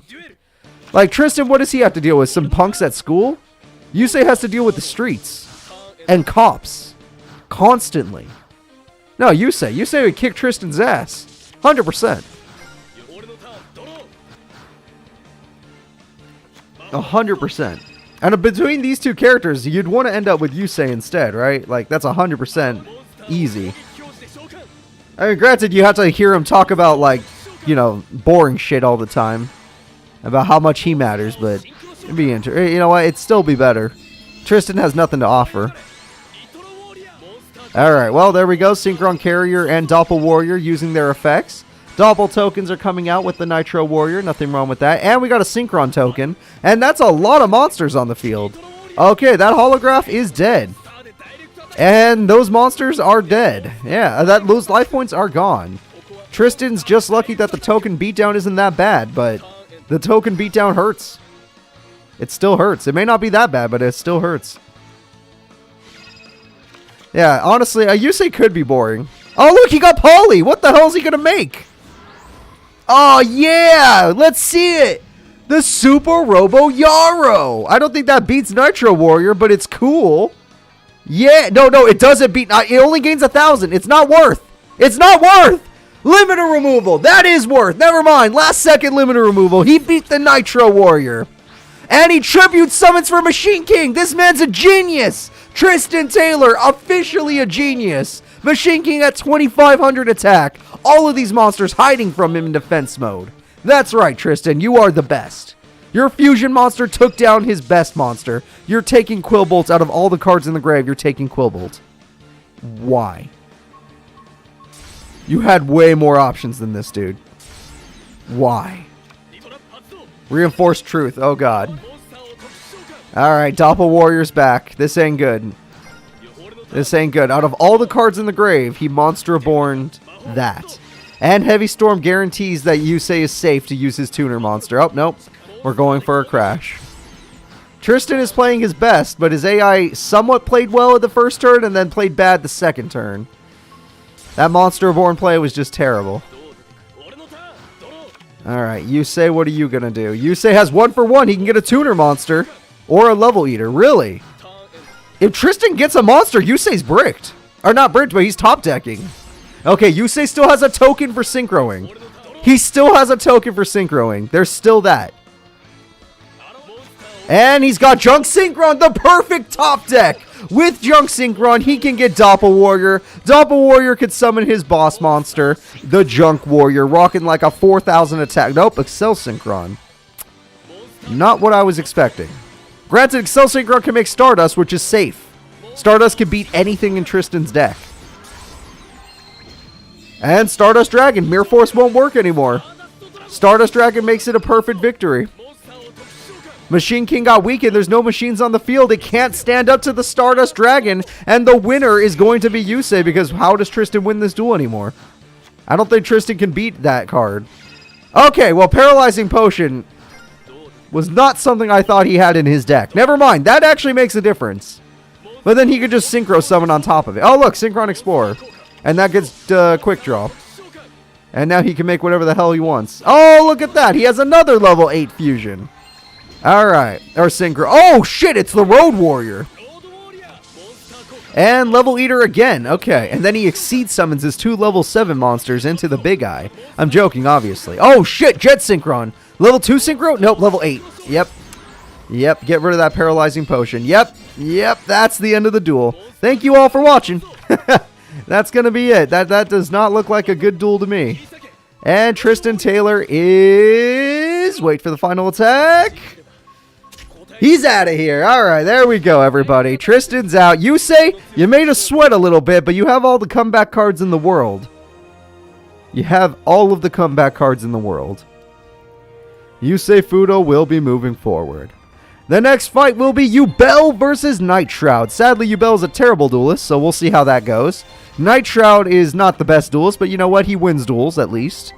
When he pulls off his red eyes and stuff like that. Tristan scared you? That should never be words that come out of your mouth. That never use those words in the same sentence. Tristan scared you. Never. Alright? Don't ever disrespect yourself like that. Alright. That felt like an anime duel, Roncore. You're right. Where it's like, wait, is he actually going to lose? Is there a chance that he loses this duel? And then you find out the reality of it, and it's like, oh, no, he's fine. He's fine. Don't even worry about it. He's fine. Nothing to worry about. Alright. Well, let's go ahead and let's get this duel started. Well, Yubel, we're going to hope that you can play well. Nightshroud, we're going to hope that you play well. Honestly, between these two, Nightshroud is a guy who gets possessed by darkness. I don't know. Atticus might be an okay dude. A little too pushy, but an okay dude. But when it's the Nightshroud attachment, it's probably not an okay dude. Yubel, at least, you know, they're a little sadistic. Definitely crazy. Yubel would be the obsessive, crazy boyfriend, girlfriend. You know, you get both out of that deal. Yeah. Oh, wow! Red Eyes Darkness Metal Dragon on the first turn? Into a special summon of Blizzard Dragon. Okay. Not bad. Not bad at all. Yeah, I think I'd pick Yubel too. Nightshroud, it's guaranteed abuse. You don't want that. And it's not even his fault, which is the worst part. I want to be able to blame him. Yubel, you better summon a monster before you lose your Yubel. Now throw away your Yubel. You idiot. She doesn't know how to protect her Yubel. She doesn't know to tribute the other monster. Don't yell at her. She doesn't know what she's doing. Alright, well, even with Red Eyes Darkness Dragon, he doesn't have any other special summon. Call the Haunted will bring back Yubel, as if she's going to use it correctly. She needs to get Yubel's second form just to feel safe. And Call the Haunted again to bring back what exactly? Mystic Tomato? Are you going for a tribute summon? Why are we doing this? Okay, we're destroying Mask of Darkness. I guess that's a thing. I guess. Yubel, do you want to not destroy yourself? Okay, let's... This is getting disappointing. This is getting real disappointing. Alright. Blizzard Dragon is going to do nothing to Mystic Tomato. Mass Dragon's coming in. And honestly, Yubel's just lucky that he hasn't been drawing his Red Eyes cards. There goes Mystic Tomato. Mystic Tomato will summon Yubel, so Yubel will protect her for another turn. Or them for another turn, but it doesn't make a big difference since Yubel is going to destroy Yubel the poor way and not the good way. Look, Yubel, you have a Treeborn Frog to get rid of. You don't have to destroy yourself. Lone Fire Blossom, you should use that at card's effect. Don't get rid of Yubel. Alright, and we got ourselves a Mystic. Really, that's why you run Lone Fire Blossom. I guess Mystic Tomato gets you Yubel, so it makes sense. But at the same time, why would you want this? Metamorph! Ooh, yeah, that sucks to be you. And you special summon that Mystic Tomato. Yeah, well, that doesn't make a difference. Yubel in defense mode. Will you at least... Oh, God. Oh, God. If you're going to play Sebsora Lotus, at least destroy it with Yubel. Don't destroy yourself. God damn it, Yubel. Learn how to play your own deck, for the love of God.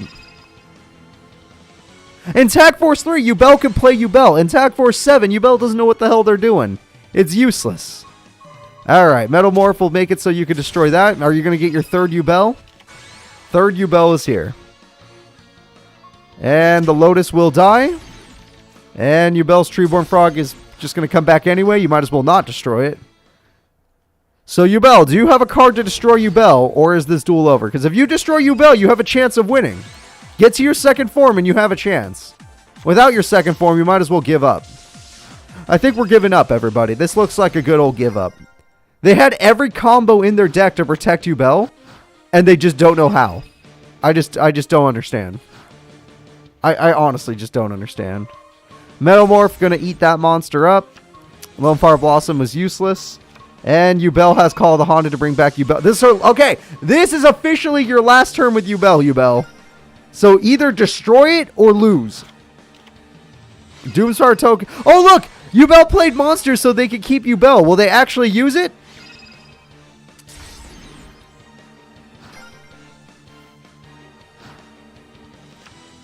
Your AI was smart enough to play monsters to save Yubel, but not smart enough to use those monsters to save Yubel. Just one little tweak to the code. One little tweak to the code. So Yubel understands how to use Yubel. That's all I'm asking for. It's not all I'm asking for. There's a lot of other things I want in this game. But that is just... That would be one. Just one little tweak. But that's going to be it for Yubel. So let's move Nightshroud forward, everybody. Alright, Nightshroud's moving forward. The next fight is Jack Atlas versus Crowler. Oh, God. Alright. Crowler, a man with a PhD. You'll probably live decently well with Crowler. Or Jack Atlas, the Speed King, the master of faster. You know what? It's no contest here. I'm going with Jack. We go with Jack Atlas. 100% of the time. Right, everybody in chat? No, we have a Crowler fan? Oh, boy. Alright, well, there is a Crowler fan. Look, a PhD is nice and all, but it doesn't stack up to being a dual champion. If you're a dual champion, you have to get paid better. I mean, come on. I don't want a professor of a school. Even if it's the best dueling school in the freaking country, I don't care. The master of faster. That's what I want. Alright, let's see. We got Resonator Call to get him Dark Resonator, his favorite freaking card. And let's see what good old Crowler's going to get. Crowler's got King of the Swamp, which is really good if he's able to get his monster. And he's got Ancient Gear Castle, which is really good. And he's got Gear Town, which is really good. And he's got himself Ancient Gear Soldier, which is good with all these cards on the field. But none of this can destroy the Dark Resonator. Alright, so Crowler has a really, really good start, honestly, I gotta say. And we got ourselves a Synchro Summon, because that monster doesn't count as a tuner and can count as a tuner. Celestial Wolf will easily defeat the Ancient Gear Soldier, the weakest Ancient Gear that Crowler uses that could actually attack things. Ancient Gear doesn't count, and freaking Ancient Gear Cannon doesn't count. We have a Tribute Monster for Gadgetron Dragon. Gadgetron Dragon is nice, but because he's going up against this opponent, he's going to lose 2400 attack. So as nice as Gadgetron Dragon is, you kind of lose a lot. Vice Dragon's coming out, and we got ourselves a Flare Resonator, and we got ourselves a Synchro Summon, and we have ourselves the manga version, Hot Red Dragon Archfiend, or whatever it's called. All I know is that that's 3300 direct damage, and Crowler is almost dead. 3300 beats almost every card in Crowler's deck. Literally, Crowler can't overpower that. There's like only 1 or 2 monsters that can. And he's got swords. Crowler buys himself some time. Crowler realizes he's going to lose the duel and buys himself some time. Alright, Jack Atlas starts playing his own cards now. Howitzer doesn't exist in this game. Morphing Jar, that's interesting. Morphing Jar might give him a chance. Graceful Charity, wow, Crowler.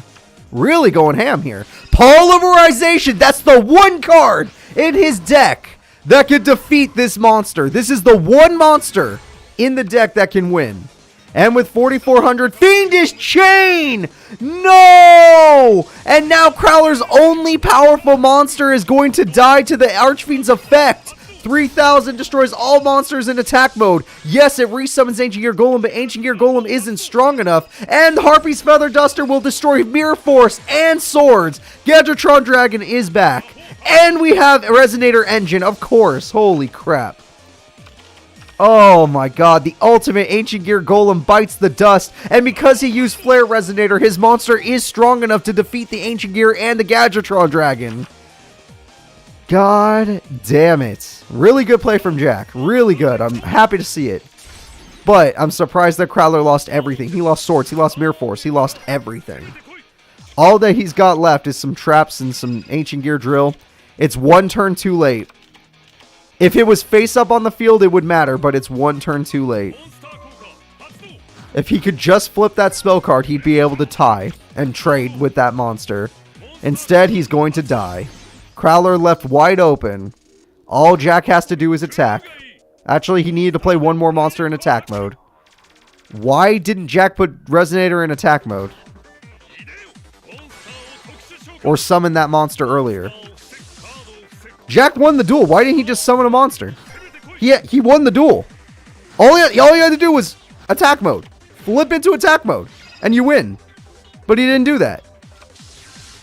I mean, he still wins. It's just kind of weird that he didn't do that. Like, what the hell? Alright, that's a lot of tuners. And Giant Rat, he saved... Jack, why aren't you... Oh my god, wait. Wait, he saved himself. Crowler's still in the duel. Wait, why'd you get rid of your monster? Jack, what is going on with your AI? Why are you doing this? I mean, Crowler can't win. It's still not possible. He has nothing in his hand.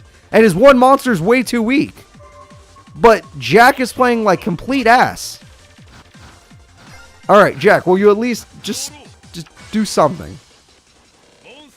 Alright. We're going to create the Red Dragon Archfiend. That's pretty good. That's a pretty good monster.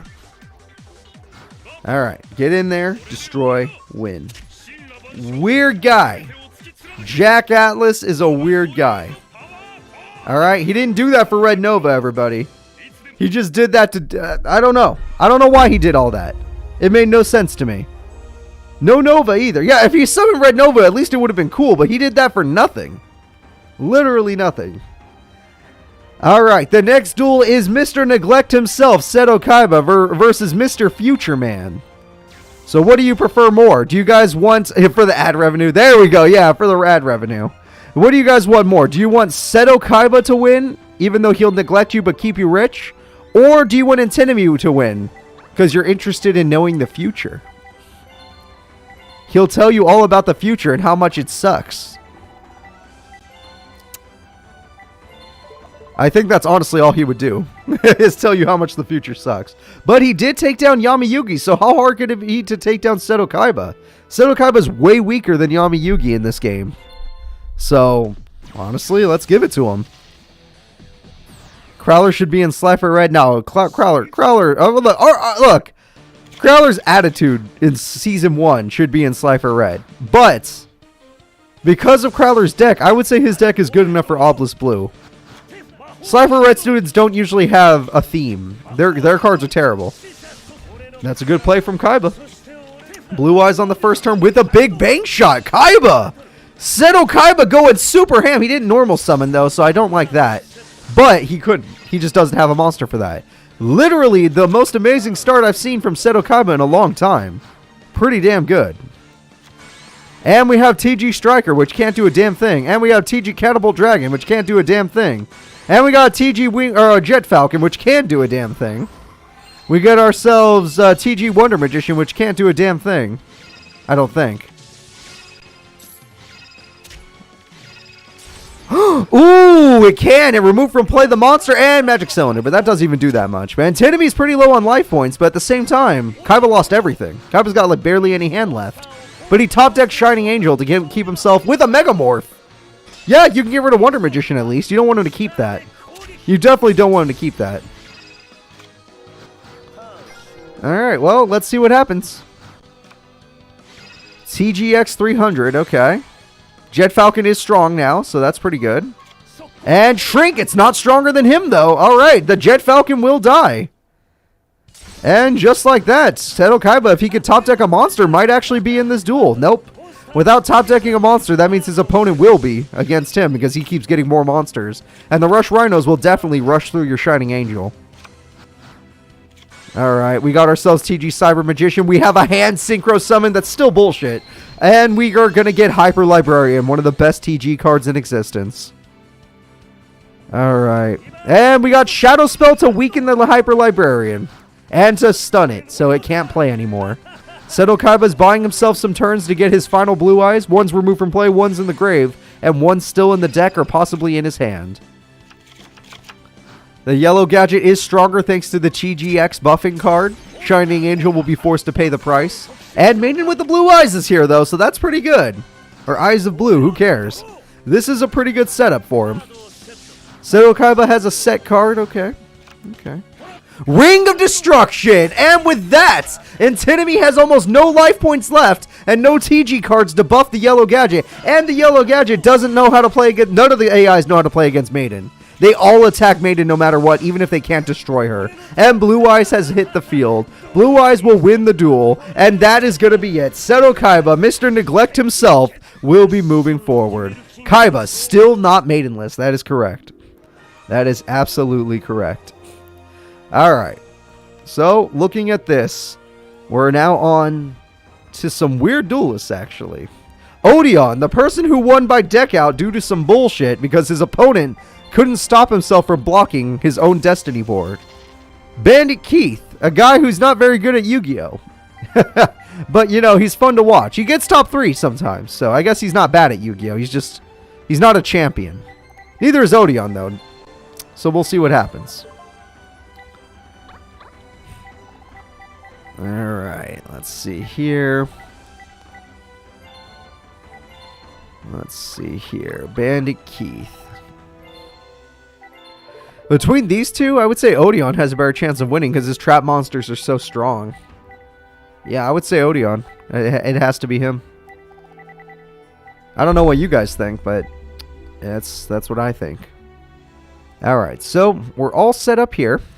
We got Bandit Keith ready. We got Odion ready. Let me go ahead and get Bandit Keith's face ready.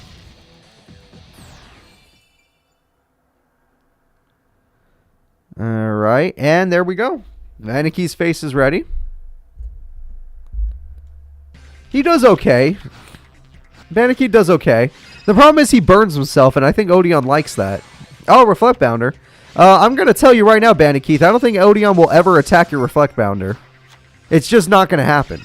Temple of the Kings on the first turn is a hell of a start. But no monster. He doesn't want to activate any traps, so maybe he doesn't have Mystical Beast. Embodiment of Apophysis is not a very good card, honestly. It is one of his legitimate trap monsters, but it's not a very good one. And Bandit Keith doesn't seem to... He must have a handful of bricks. They're all, like, tribute monsters, which, for Bandit Keith, makes sense. Alright, double Reflect Bounder. Double Embodiment of Apophysis. Okay. That's not how you pronounce the name, by the way. I just can't do it. And we got the Tiki Curse, because why not? Tiki Curse is way weaker. Wait, oh, okay. Okay. And Tiki Curse destroys the monster. Ooh, that's no fun. Alright, if you attack Tiki Curse, you die. Pot of Greed. Okay, weird that you set that, but whatever. We have it. Okay, we got Mystical Beast of Circuit, which can defeat the Reflect Bounder and get stronger and stronger. So Reflect Bounder will do 2,500. No, it will not. Reflect Bounder will do burn, but it also will kill the monster. It's a win-win situation, but it will die in the process. And then the Tiki Curse comes in. Odion takes massive damage. Bandit Keith takes some damage. And that's not good. Bandit Keith is bricked. Odion isn't bricked, but Bandit Keith is. So that means Odion can go ham this turn and just go all in. 3,600 damage. Mirror Force! Yep, Mirror Force worked. But we know Odion still has back row, so he has nothing to worry about. But Bandit Keith still doesn't have a monster after all this time. Embodiment of Apophysis is here. The final card. The final one of these monsters. Temple of the Kings. It can now use the first of the Monarchs now. I don't know why. But here comes 1,600 damage. Bandit Keith is going to have to take that 1,600. I know, Odion winning by battle is kind of crazy. Reflect Powder number 3! And there's the third. Why are you attacking that card?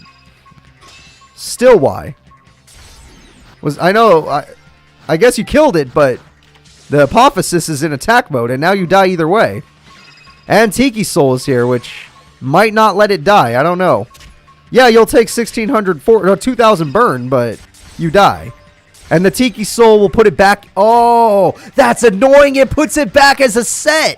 That's such a good play from Odion. I've never seen him play this aggressively. Oh, we finally get to see the card in his hand. He's been holding back. What card? Barrel Dragon, his most iconic monster. And it goes for the pop, and it succeeds. And Embodiment's like, oh shit, I better defend my master. And Odion is in trouble. All right, Barrel Dragon is one hell of a monster to try and get rid of. Whoo, Barrel Dragon. That's a damn good card. Mechanical Chaser, no cost there. That's just a good monster. And Zoma the Spirit wins him the duel. If he attacks Zoma the Spirit, the duel's over. If this fails, Odion wins. Odion wins! The card fails! Odion, you win the duel. Just attack him. Please tell me your AI is smart enough to just attack him. Yes, it is! That is going to be the end, everybody. Barrel Dragon's going to bite the dust, and Odion wins the duel by Zoma Spirit Burn. Bandit Keith is out of here. This is what you get, Bandit Keith. This is what you get. He would be a bad husband. You don't want him. You don't want Bandit Keith. He at least tried, though. Bandit Keith was smart. Bandit Keith played that really well. He just got unlucky. That was the only reason why he lost. But let's go ahead and set up the next battle. I forgot to bring up the bracket. Oh, we made it out of top 16, everybody. We've made it to top 8. Everyone, I want to know in chat, who is your favorite out of these top 8? Are you an Odion fan? Do you want Seto Kaiba? Do you want Jack Atlas? Do you want Nightshroud? Do you want Yusei Fudo? Do you want Pegasus? Do you want Astral? Or do you want Mako Tsunami? Pick right now. I will not judge your choice. I might. There's like 2 people there I might judge. But we'll see. Alright, Mako Tsunami.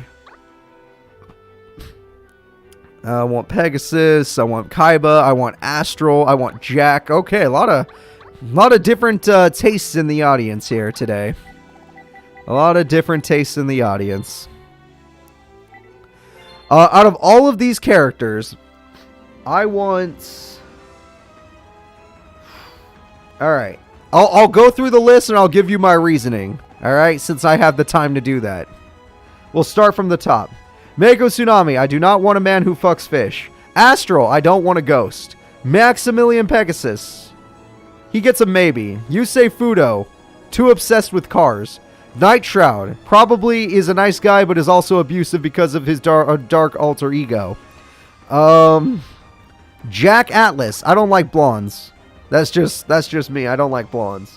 Seto Kaiba, rich but neglectful. Odion, yeah, he'd probably be alright. Alright, I want Odion or Pegasus. I would go with Pegasus, because then I at least get to watch cartoons. But Odion's my second choice. Yeah, I'd go with Pegasus, honestly, if it had to be me. Mostly because I like cartoons. We could watch shows. You know? I'd be like, hey, here, come watch my favorite shows. Alright, let's go ahead and get things started, guys. Thank you for your patience. It's Mako Tsunami versus Astral. I don't like seafood. I do not like seafood. And I do not want to see that happen in my bed, so no. For me, it's number 1 goes to Pegasus. Worst case scenario, I'll take Odion. That's not too bad. Alright, we got Terraforming a Legendary Ocean. That's not bad. Legendary Ocean is a great start for Mako Tsunami. He's got Gaga Gigo. Gaga Gigo will destroy the Sleipnir male. No back row, though, so Mako might be in some trouble there.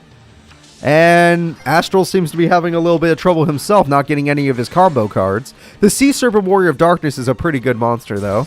Chimera Clad is dead, and 2,000 damage will be dealt to Astral. But Mako still has not drawn a trap card. I would love to watch some Edda and Eddie. God, I would love that. I should probably put that back on. But today I gotta record. After this stream, I'm going to be recording a series, a very important series, that won't be released on the channel for a very long time. But I will say this, it is co-op, and it is 4-player. But be excited. Alright. Yeah, I know, that card is just Kaiser Seahorse, right? Like 100%. A different angle, but it's Kaiser Seahorse. And it's stronger than Kaiser. Alright, we got a Tribute Summon for Amphibian Beast. That might actually be his strongest monster. And Astral loses the duel! God damn, I love Camp Lazlo as well. That's actually a really good show. Damn it! Alright, Mako Tsunami, the freaky fish guy. Everyone in the audience, you might end up with this freaky fish guy. I'm sorry. That's just might be what happens today. The next fight is my vote, Maximilian Pegasus versus Yusei Fudo. We'll see what happens here. Alright, Pegasus and Fudo, huh? I gotta give it to Fudo on this one. He's way better, and he has way better comeback cards. Maximilian Pegasus, he's a pretty good duelist. He's won a tournament, but he doesn't play well. Is it Mario Party? No. It's a full co-op Let's Play, not a Mario Party. It is a co-op Let's Play. And it's an exciting one. One that's a lot of fun and very stressful. Alright. Yusei Fudo. There you go. Alright, we're ready to start this duel. Will Pegasus be able to take down Yusei Fudo? Which would actually be pretty freaking insane if he's able to pull that off. Or will Yusei Fudo easily destroy this guy like he should? Battletoads. Yes, Battletoads the 4-player mode. I don't think that's 4-player. Cooking Mama. I love Cooking Mama. No, I've only played Cooking Mama 2. I actually don't know if that game's any good. I think it's fun. Remember the Adventure of Billy and Mandy? I do. It's a really good show. Very enjoyable. I also have the video game. Heavy Storm gets rid of a lot of Pegasus' best cards, but luckily for Pegasus, he did not have Toon Kingdom yet, so he didn't lose his Toon Kingdom at least. And tuning. That's going to be the end of the duel. I don't see how I don't see how Pegasus comes back from this. This looks like it's a good old GG already. And we got Junk Synchron, which can bring back one of the monsters. And Jet Synchron. That's a oops, all tuner situation. Oh, there it is, Doppel Warrior. I was like, that's an all tuner situation, but there is a Doppel Warrior. Well, what does he want? A level 5, a level 7, a level 3? He wants a level 7. Alright. But you could go to level 8 if you really wanted to. He could go to level 8. Oh, but he has 2 tokens now, so now he can make anything. Do you want a level 5? You want a level 4? Well, that's kind of a weird play. Oh, don't get me wrong. Armory Arm is a decent card. It can do a job, but I don't know. And level 5. Well, that was a weird way to get to level 5. But I guess Jet Warrior does bounce back the card. It was Marshmallow. Oh, that was really smart. Yusei made a really smart play. He can make another tuner monster. Oh, he didn't do it. Damn. He could have made another one. Alright, Jet Warrior and Maximilian Pegasus almost loses in one turn. Literally almost in one turn. Shrek 2 I heard is fun. I should get Shrek 2. Would you guys watch Shrek 2 if I got that for like PlayStation or something or GameCube? Oh, Lightning Vortex is pretty good. Marshmallow in attack mode is horrible. Pegasus, are you telling me you have no monsters? Are you telling me you have no monsters and you had to play that card in attack mode? Alright, Rush Warrior's here. Jet Warrior's back. In defense mode, apparently. Rush Warriors is going to give him quick draw. Wow, that one card did all of that? Are you kidding me? Holy shit. And Swords. Alright, Swords is nice and all, but you know what's better than that, Pegasus? Toon Kingdom. Alright, quick draw Synchron. Okay. There we go. We got Level Eater, and we got ourselves a Synchro Summon for level 5. We got Junk Warrior. Junk Warrior looks pretty damn good. But, yeah. Yeah, Pegasus, you only bought yourself 3 turns. Toon Kingdom, alright. Now you really need to... Yeah! Toon Dark Magician Girl! Go, Pegasus! Go, go, go! Beat this guy before he pulls off another combo! If he pulls off another combo, he'll just pop you. Oh, Pegasus. Oh, crap, he's got back row. Do you got MST, Pegasus? I pray you do. It's not the back row I thought it was. Yusei is actually in a little bit of trouble here. Pegasus is still going MST. That's going to end the duel. What? What? Why didn't you destroy Toon Kingdom? It was a guaranteed kill. Oh, Junk, never mind. This does the same thing. It's fine. Oh, no, it doesn't. You probably should have got rid of Toon Kingdom. Granted, the odds of him drawing another Toon Dark Magician Go are like 0, but Morphic Jar, he's going for it. Pegasus is going all in. This is his final turn. This is Pegasus' last chance. Toon Table of Contents. He won't pick Toon Dark Magician Girl. His AI is not that smart. He always picks whatever the highest attack point monster is. It's always Toon Goblins, yep. And Instant Fusion. Instant motherfucking fusion. You kidding me? If he had a tribute monster right now, it'd be so good. It would be so good. Oh my god, it would be so good. Why didn't he eat Junk Destroyer anyway? I don't care. It doesn't matter. It doesn't matter, everybody. That was his one chance to go ham. That was his one chance. But that's going to be it. Alright, tuning doesn't even matter, sir. You could win right now by attacking that Morphing Jar. All you have to do is attack Morphing Jar and the duel's over. Junk Synchron is going to be summoned for no reason, probably. I don't know. Just kill it. Just kill him. Pegasus, you were my #1 vote. I wanted you to make it. It was cool, all the crap you did. It was really cool looking, but you just couldn't do any damage. Alright, Junk Synchron. Yep, Doppel Warrior. Yep. Yusei still has a full hand of cards. Excel Synchron. Oh boy. Oh boy. Are we going to see one of those? Oh crap. Is he going to go for another Excel Synchro? Or what? What is he going to do, actually? He has so many. Can he just go for start? He's not going for anything. Yeah, this was all he had to do the whole time. I don't know why he did all the other crap. Oh. Oh, Yusei, you better start synchro summoning right now. Alright, you made yourself level 3 for what reason exactly? What the fuck are you doing?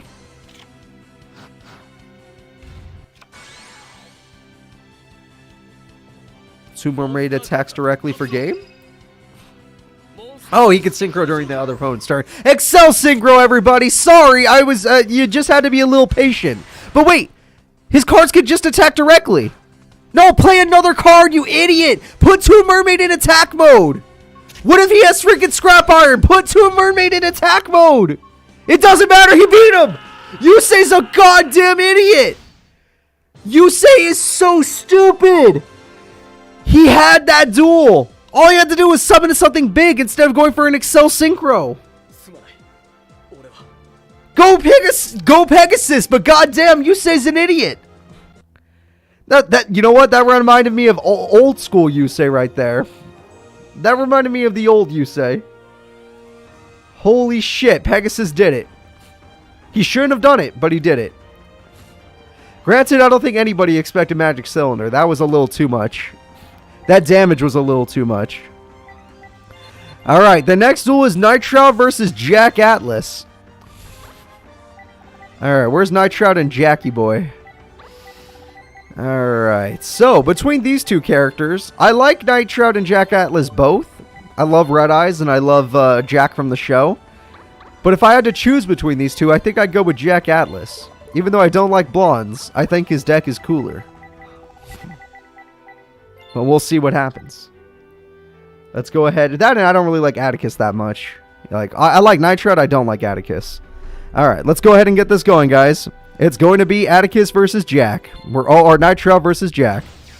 Personally, between these two, I'm going with Jack. You guys could tell me who you would choose, but I'm going with Jack. Alright, let's see here. Jack Atlas will open the duel with a set. Nothing wrong with that. And then we got ourselves a Mirage Dragon to stop those trap cards. That's a good play, but Pyramid Turtle wanted to die. You played right into Jack's hands. And now Jack has a 4,000 attack point monster, something you'll never defeat. And MST will get rid of Call the Haunted. Pretty good card to hit. It's not Mirror Force, but still a good card to hit. Mystic Tomato hits the field, and Endless Decay will destroy the Mirage Dragon. Yep, Jack's looking real strong right now. Nightshroud's almost at half life points and needs to find some way to come back. Troop Dragon's not a very good play. Troop Dragon's not doing the right thing. Metamorph is not worth on a Troop Dragon. Thank you very much. Prideful Roar especially. You didn't even need to do that. Mystic Tomato dying helps you. Okay, it does die still. Yeah, it dying technically helps you. That was just a terrible, terrible play by Nightshroud. I don't know if it gets worse than that. Alright, we got 2 Phantom Kings, which are not going to be used to fuse because they might as well get rid of all the Troop Dragons. Oh, look, he doesn't have any more. Good for him. And that's going to be the end of the duel, everybody. Jack Atlas, he won on turn 4, and now he's won on turn 5. He is rocking this tournament like it's nothing. Jack Atlas is literally blowing through the tournament and all the competition. Alright. The final top 8 duel of our Husbando tournament will be... Hold up. Seto Kaiba, the neglectful but rich partner, or Odion, a guy who might actually care about you, and was my second choice. Alright, so who do you choose? Do you choose to be rich, but unhappy? Or do you choose to be probably poor, but happy? I don't think Gravekeepers make much money. I think they live in the tombs, so yeah, they don't make much money. Alright, let's see. And I don't mean Gravekeeper the deck, I mean the job, the profession. Alright, let's see here. They're ready to go. These two never dueled in Battle City as well. This would have been an interesting duel too. We already got to see Seto Kaiba taking down Yami Marik. But, let's see if he could beat this guy. Now, personally, I would prefer Odion to win if it was in terms of Husbando. In terms of deck, I would prefer Kaiba to win. So, we'll see what happens. Pot of Greed is a great start from Odion. Odion's great start. Literally couldn't ask for better than that. And yet he still didn't get Temple of the Kings, really. Graceful Charity, okay. So Kaiba's trying to show him that he's not the only one that can do that. Getting peed on the first turn, that is not a bad play. And a Legend, alright. Embodiment of Apotheosis could hold back a Legend, no problem. Not a problem. Lightning Vortex is probably wasted. That Magic Cylinder was probably wasted. And Tiki Curse, yep. Tiki Curse, not willing to trade with that. Okay. And 3 face downs, Jesus Christ. And we got ourselves a Stronghold of the Moving Fortress. Yeah, you're going to wish you had that Lightning Vortex. And 1800 damage will destroy Pedin. Okay, that Mirror Force was probably wasted too. Seto Kaiba wasting all of his best spells and traps a little too early. Call of the Haunted will bring back the Maiden with the Blue Eyes. I guess that's a decent monster. And that's about it. Zone of the Spirits here now, which could do 1800 burn if it wanted to. Or it could just start destroying monsters if it wanted to. It could do either. Ring of Destruction is a really good play to get rid of Zone of the Spirit. Good job, Kaiba. You definitely don't want to deal with that card. First of the Monarchs, okay. He is not done being obsessed over these cards. Alright. And looks like we got to end there. So Seto Kaiba doesn't know what to do in this situation. Apparently he's still being baited in by the Maiden. And there goes the Blue Eyes White Dragon. So pretty good. Got a Blue Eyes on the field. Blue Eyes is going to help him get through most of these defenses. If not all. P in the Dark Cloud in attack mode shows a big vote of confidence right there. Blue Eyes is going to go in, but there's no way those last 2 traps aren't monsters. So it's going to be Metal Reflect Slime. That's the one thing Blue Eyes ain't going to beat. So Blue Eyes cannot defeat that. And he summons another one. Alright, we got 2 Blue Eyes. One more. One more, everybody. That's all we're looking for. And we have another set card. This is looking real interesting. Seto Kaiba needs to find himself 1 more Blue Eyes and a Polymerization. And then he will be able to defeat this opponent. Oh, Temple of the Kings. But no Mystical Beast of Circuit. Uh-oh. Alright, we got more monsters on the field. Nothing's going to bait Metal Reflect Slime with its 0 attack stat. So that means Kaiba either has to find a spell or trap to get past this, or find a monster that can just overpower it, which I only can think of Blue Eyes Ultimate. It's the only card. If not Blue Eyes Ultimate, then what? Well, we never see Blue Eyes Ultimate Dragon, so what are the odds? Or, you know what? There is one more.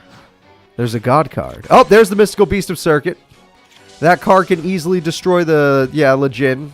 Legend will die, and that will buff the Mystical Beast to a point where it can take on a Blue Eyes.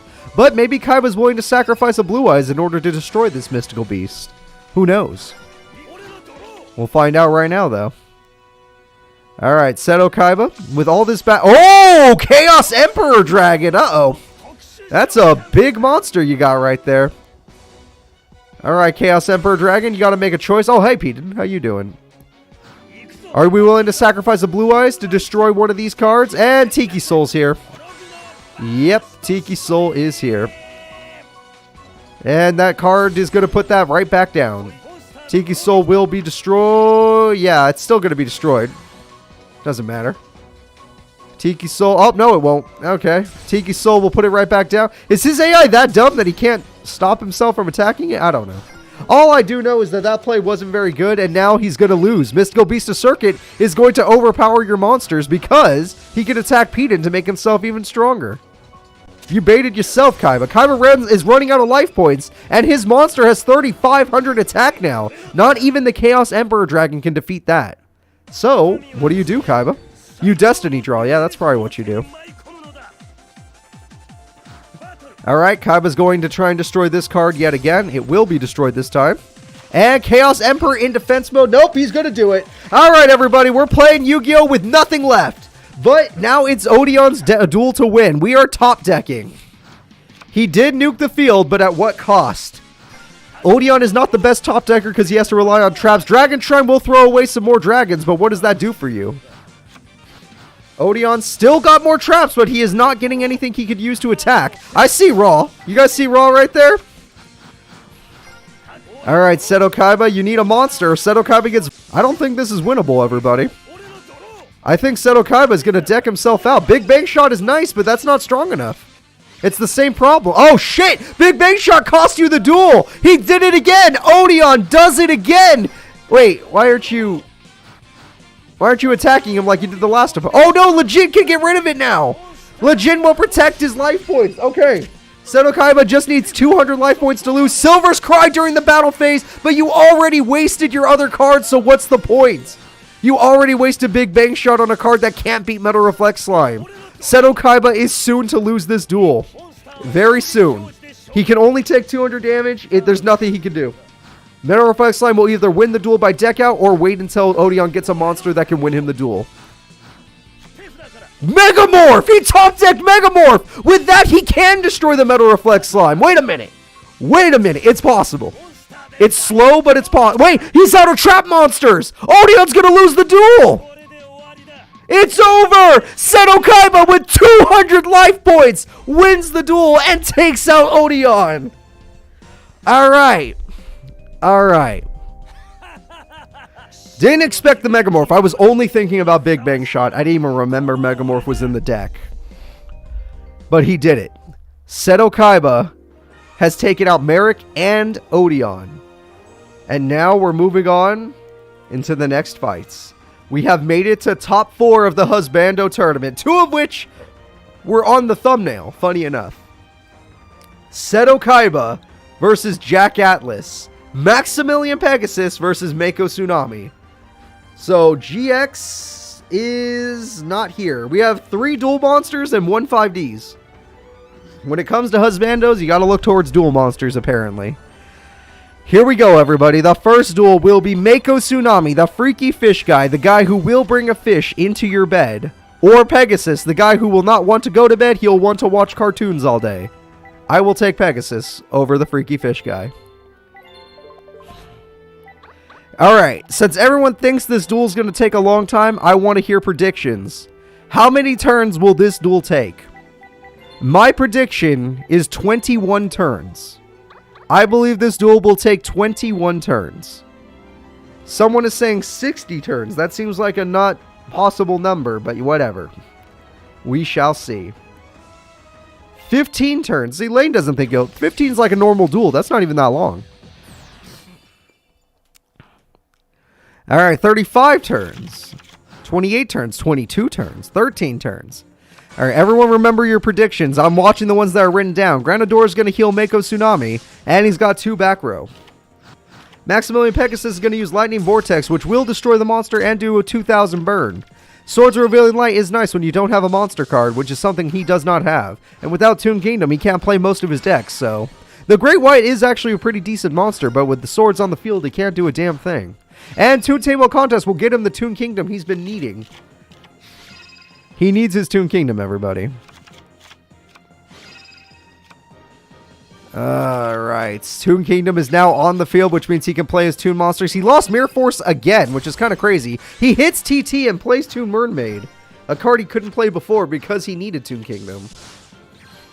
Mako Tsunami, he can start attacking you next turn, so you got to be careful. And Toon Magician, or Toon Mermaid is going in. It costs 500. It's one of the oldest Toon monsters, but it still does 14 in return, so it's worth. Alright, swords may be gone, but Pegasus can still attack directly. And Harpy Feather Duster, guaranteeing he's fucked! Oh, MST destroys every one of his hopes and dreams. And just like that, Pegasus is out of cards. Alright. The odds of Pegasus actually getting another Toon Kingdom are not very high. He's top decking. And Legendary Fisherman is on the field. And Toon Cannon Soldier is dead. Great White does 1800 damage. Pegasus is almost gonna die. Pegasus is bricked. My favorite character right there is bricked. Oh boy. For this tournament at least. Granadora heals him by 1000. This damage looks like it's too high. 3600. Yep, it's over, folks. At turn 11. Who guessed turn 11? I see a turn 13. But I don't see a turn 11 in the chat.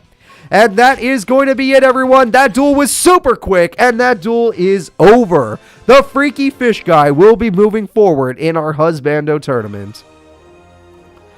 Alright. Freaky Fish Guy. Don't worry, Maximilian. You can still earn the 3rd place bronze medal. We'll get you that. 3rd husband. But Mako might be the #1 guy. Oh, God. The next duel is going to be between two characters that actually resemble themselves pretty well. Will the winner be Seto Kaiba, a character I didn't expect to see go this far. I thought he'd lose to Marik, honestly. And then we have Jack Atlas, a character I could see going this far since he's won 2 tournaments. Between these two characters, I like Jack's character more, but yeah, no, I'm just going with Jack on this one. Even if I don't like blondes, I'd rather go with Jack. It's the only way. So here we go, everyone. In chat, I want to hear it. Jack or Kaiba? Jack or Kaiba? I see a lot of Jacks. I see Jack. But I don't see any Kaiba fans, so that's fine. Yep, if Marik didn't summon Raw, maybe freaking Kaiba would have lost, but no. I see a bunch of Jack it up. There's a Kaiba fan. Alright.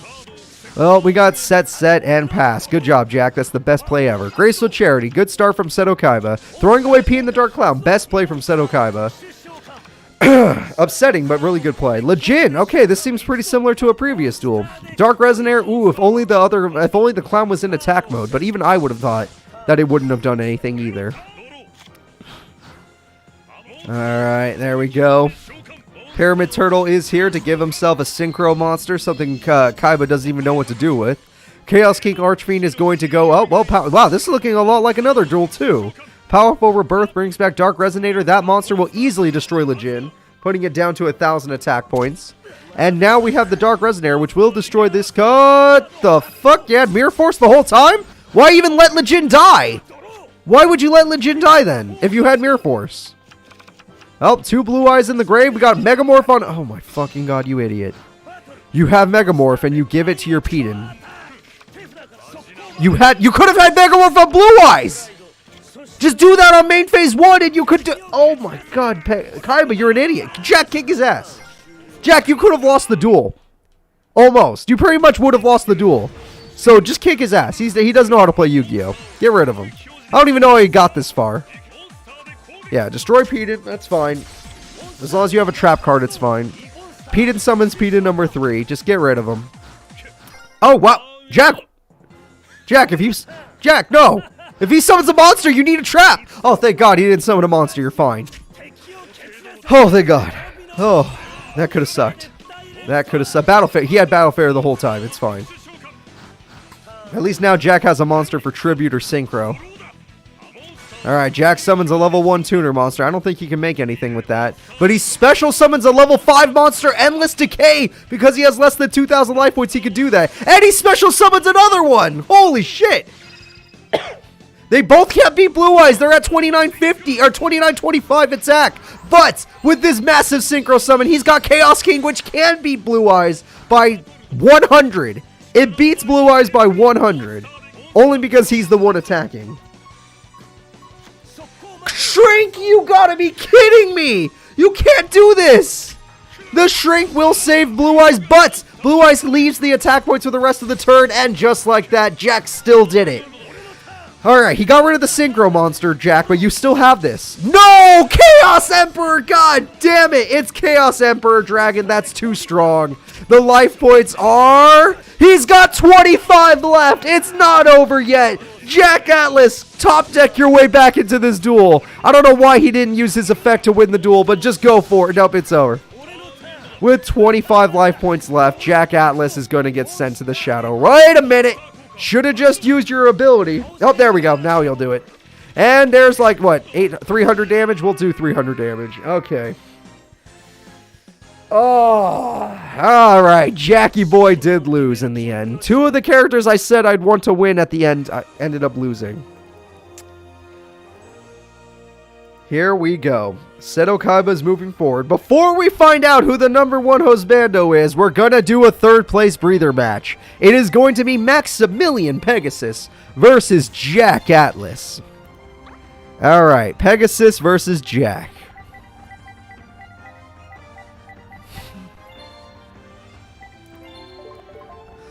All right, that is a good question. This is a question from someone in the chat. Would you rather have somebody with a dragon fetish or a fish fetish? You're only going to get one. You only get dragon fetish or fish fetish. There is no in between.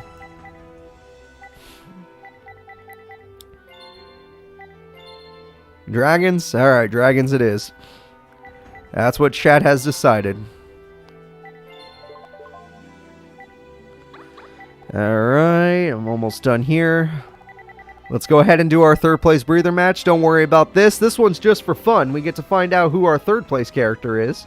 The bronze husband is still going to my boy freaking Pegasus. He's got to win this duel for me. At least for me. I'm pretty sure dragons smell bad too, not just fish. But you're right, I don't like fish. I don't like fish at all. And dragons don't exist, so I don't have to worry about them. But somehow I know Kaiba's got the money to make dragons real. So that's a problem. Eventually he will get his wish. I never watched freaking, what is it called? Harry Potter, so I don't care about the new game. Never watched the Harry Potter. Oh, look at that. We got some stuff. And I don't read. I'm illiterate. I'm a Yu-Gi-Oh player. We can't read. And there's the Chaos King Archery, which is going to give Pegasus a lot of trouble. Not bad. Alright, we're going to do a set swords. Swords is pretty good. Pegasus, I feel like he's gotten swords every duel. And it's the only thing that's going to keep him in this duel. Powerful Rebirth just to use for a tribute summon. You know what? That's a lot of attack. He's at 3,200. Pegasus, I think this guy's overpowering you. You need Tomb Kingdom. Can you get Tomb Kingdom already? I don't think Pegasus is going to get Tomb Kingdom in time, everybody.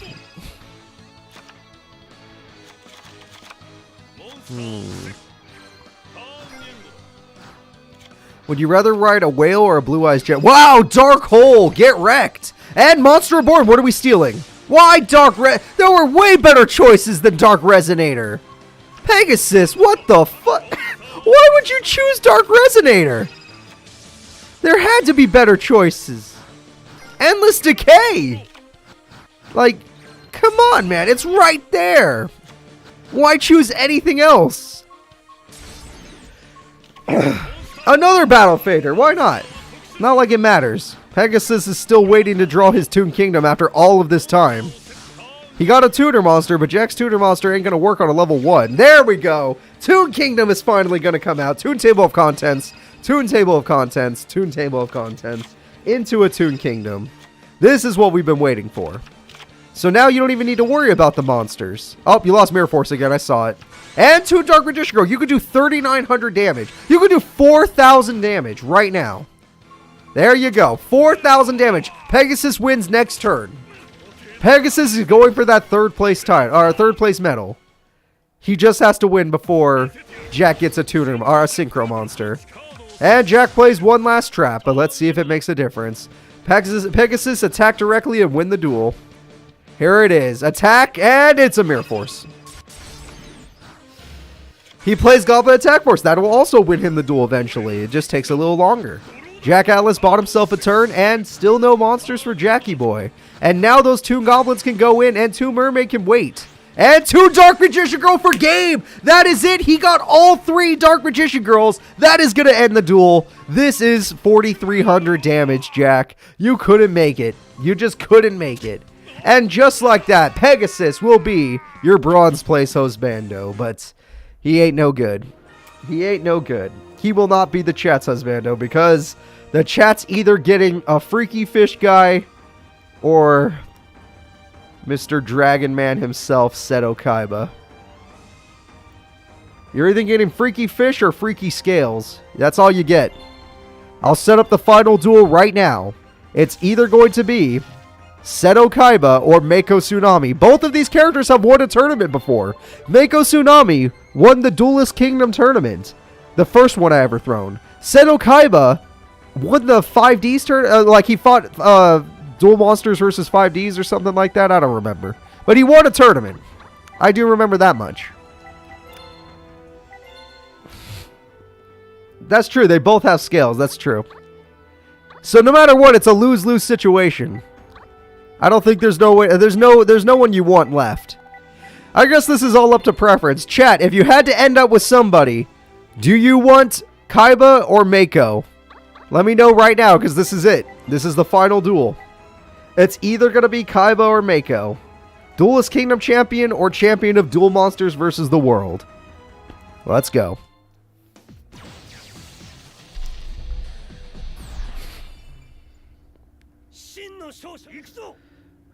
Here we go. Alright, Mako Tsunami is going to open up our duel. He is going to play Terraforming, giving him his best card, a Legendary Ocean, which makes it very easy for him to summon his monsters. And now he's going to set pass. Seto Kaiba, on the other hand, is going to play Pot of Greed, a really great start. And with that, he got Graceful Charity, a really great start. And with that, he threw away a Blue Eyes, a really great start. And Alexandrite Dragon's going in and cannot destroy Aquamador. However, Silver's Cry will be activated during battle phase, and with this, he can destroy Aquamador, but Mirror Force will be activated. First turn Mirror Force, but Lightning Vortex will be wasted. He loves using that card at the inappropriate time. Kaiba's in some trouble now. Mako's bricked. Mako is bricked, everybody. Call of the Haunted for Blue Eyes. MST! He has taken out 2 Blue Eyes. 2 Blue Eyes have been stopped, but he has Legend. Legend's going in for 1,800 damage, and now Mako's the one in trouble. Alright, let's see. Mako Tsunami top decks. A 7-card fish with the field spell. It's strong enough. And Mirror Force! Okay, no more Mirror Forces. No more Mirror Forces in this last fight. The final fight does not involve it. Seto Kaiba does not top deck a monster and does 1,800 damage. Mako Tsunami, what are you going to top deck? Mako Tsunami is bricked. He is actually bricked in the final fight. And so is Seto Kaiba. He still hasn't summoned another monster. And just like that, Mako Tsunami might lose. Oh, he did get a monster. Mako Tsunami might lose the duel. All it's going to take is one more turn. This is it. Destiny Draw of Kings. He sets a card. It's all up to this next play. Seto Kaiba tribute summons for the monster that can end this duel. With 3,000 attack, he summons the Blue Eyes White Dragon, and he drowns. Toriental Tribute will stop it, and now it's all up to a top deck. He gets a monster. It's Abyss Soldier with 2,000 attack. Seto Kaiba loses a chunk of life points. It's not over yet. And now we have ourselves Maiden, but Maiden doesn't work all the time. Not if your opponent can bounce. Oh, shit. Your opponent's an idiot, but he can bounce that back to the hand if he really has to. And he bounces it back to the hand. And he tribute summons for Amphibian Beast, a monster that can almost stand up to the Blue Eyes White Dragon, but not quite. He summons a second Maiden? What the hell? That's kind of a jerk move there, Seto Kaiba. That's not allowed. Oh, Karyushin! He summons his old school monsters, but he can't beat Blue Eyes.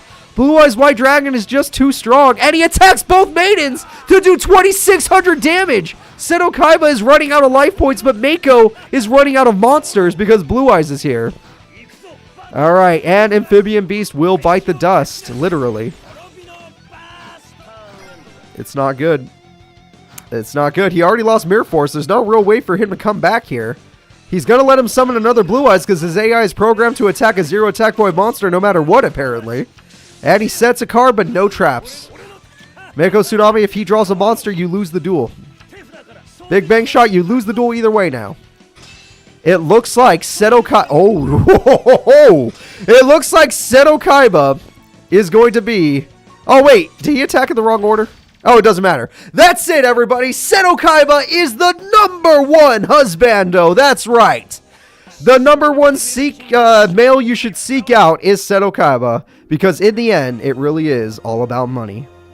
Right? Am I right, everybody? We all just want some dollar bills. That's all that matters. So, when it comes to the Husbando tournament, Seto Kaiba truly is the king of kings. This is your king, everybody. There we go. Kaiba, 2-time champion. He won the Husbando tournament and the DM versus the World tournament. Or versus 5D's tournament, I forget. If this thing would load, I would end the tournament now, but that is going to be it for today. For those of you that are curious, this Saturday will be the Arc 5 representative tournament. It will start at 12 o'clock. I recommend you show up at 12 o'clock, because if you do not show up on time, you will probably miss the whole tournament. 12 o'clock my time, PDT, which was 2 hours ago. So whatever it is, your time 2 hours ago, that's when my tournament starts in 2 days. Well, that is everything, yet it's not... Oh, there it is. End the tournament.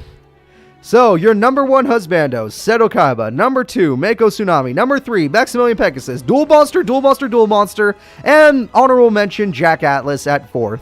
That is going to be it. Thank you all for watching. Please remember to like and subscribe on YouTube. Follow me on Twitch. And become a member if you feel like it and you want to have a tournament recommendation. So, see you all next time. Bye-bye.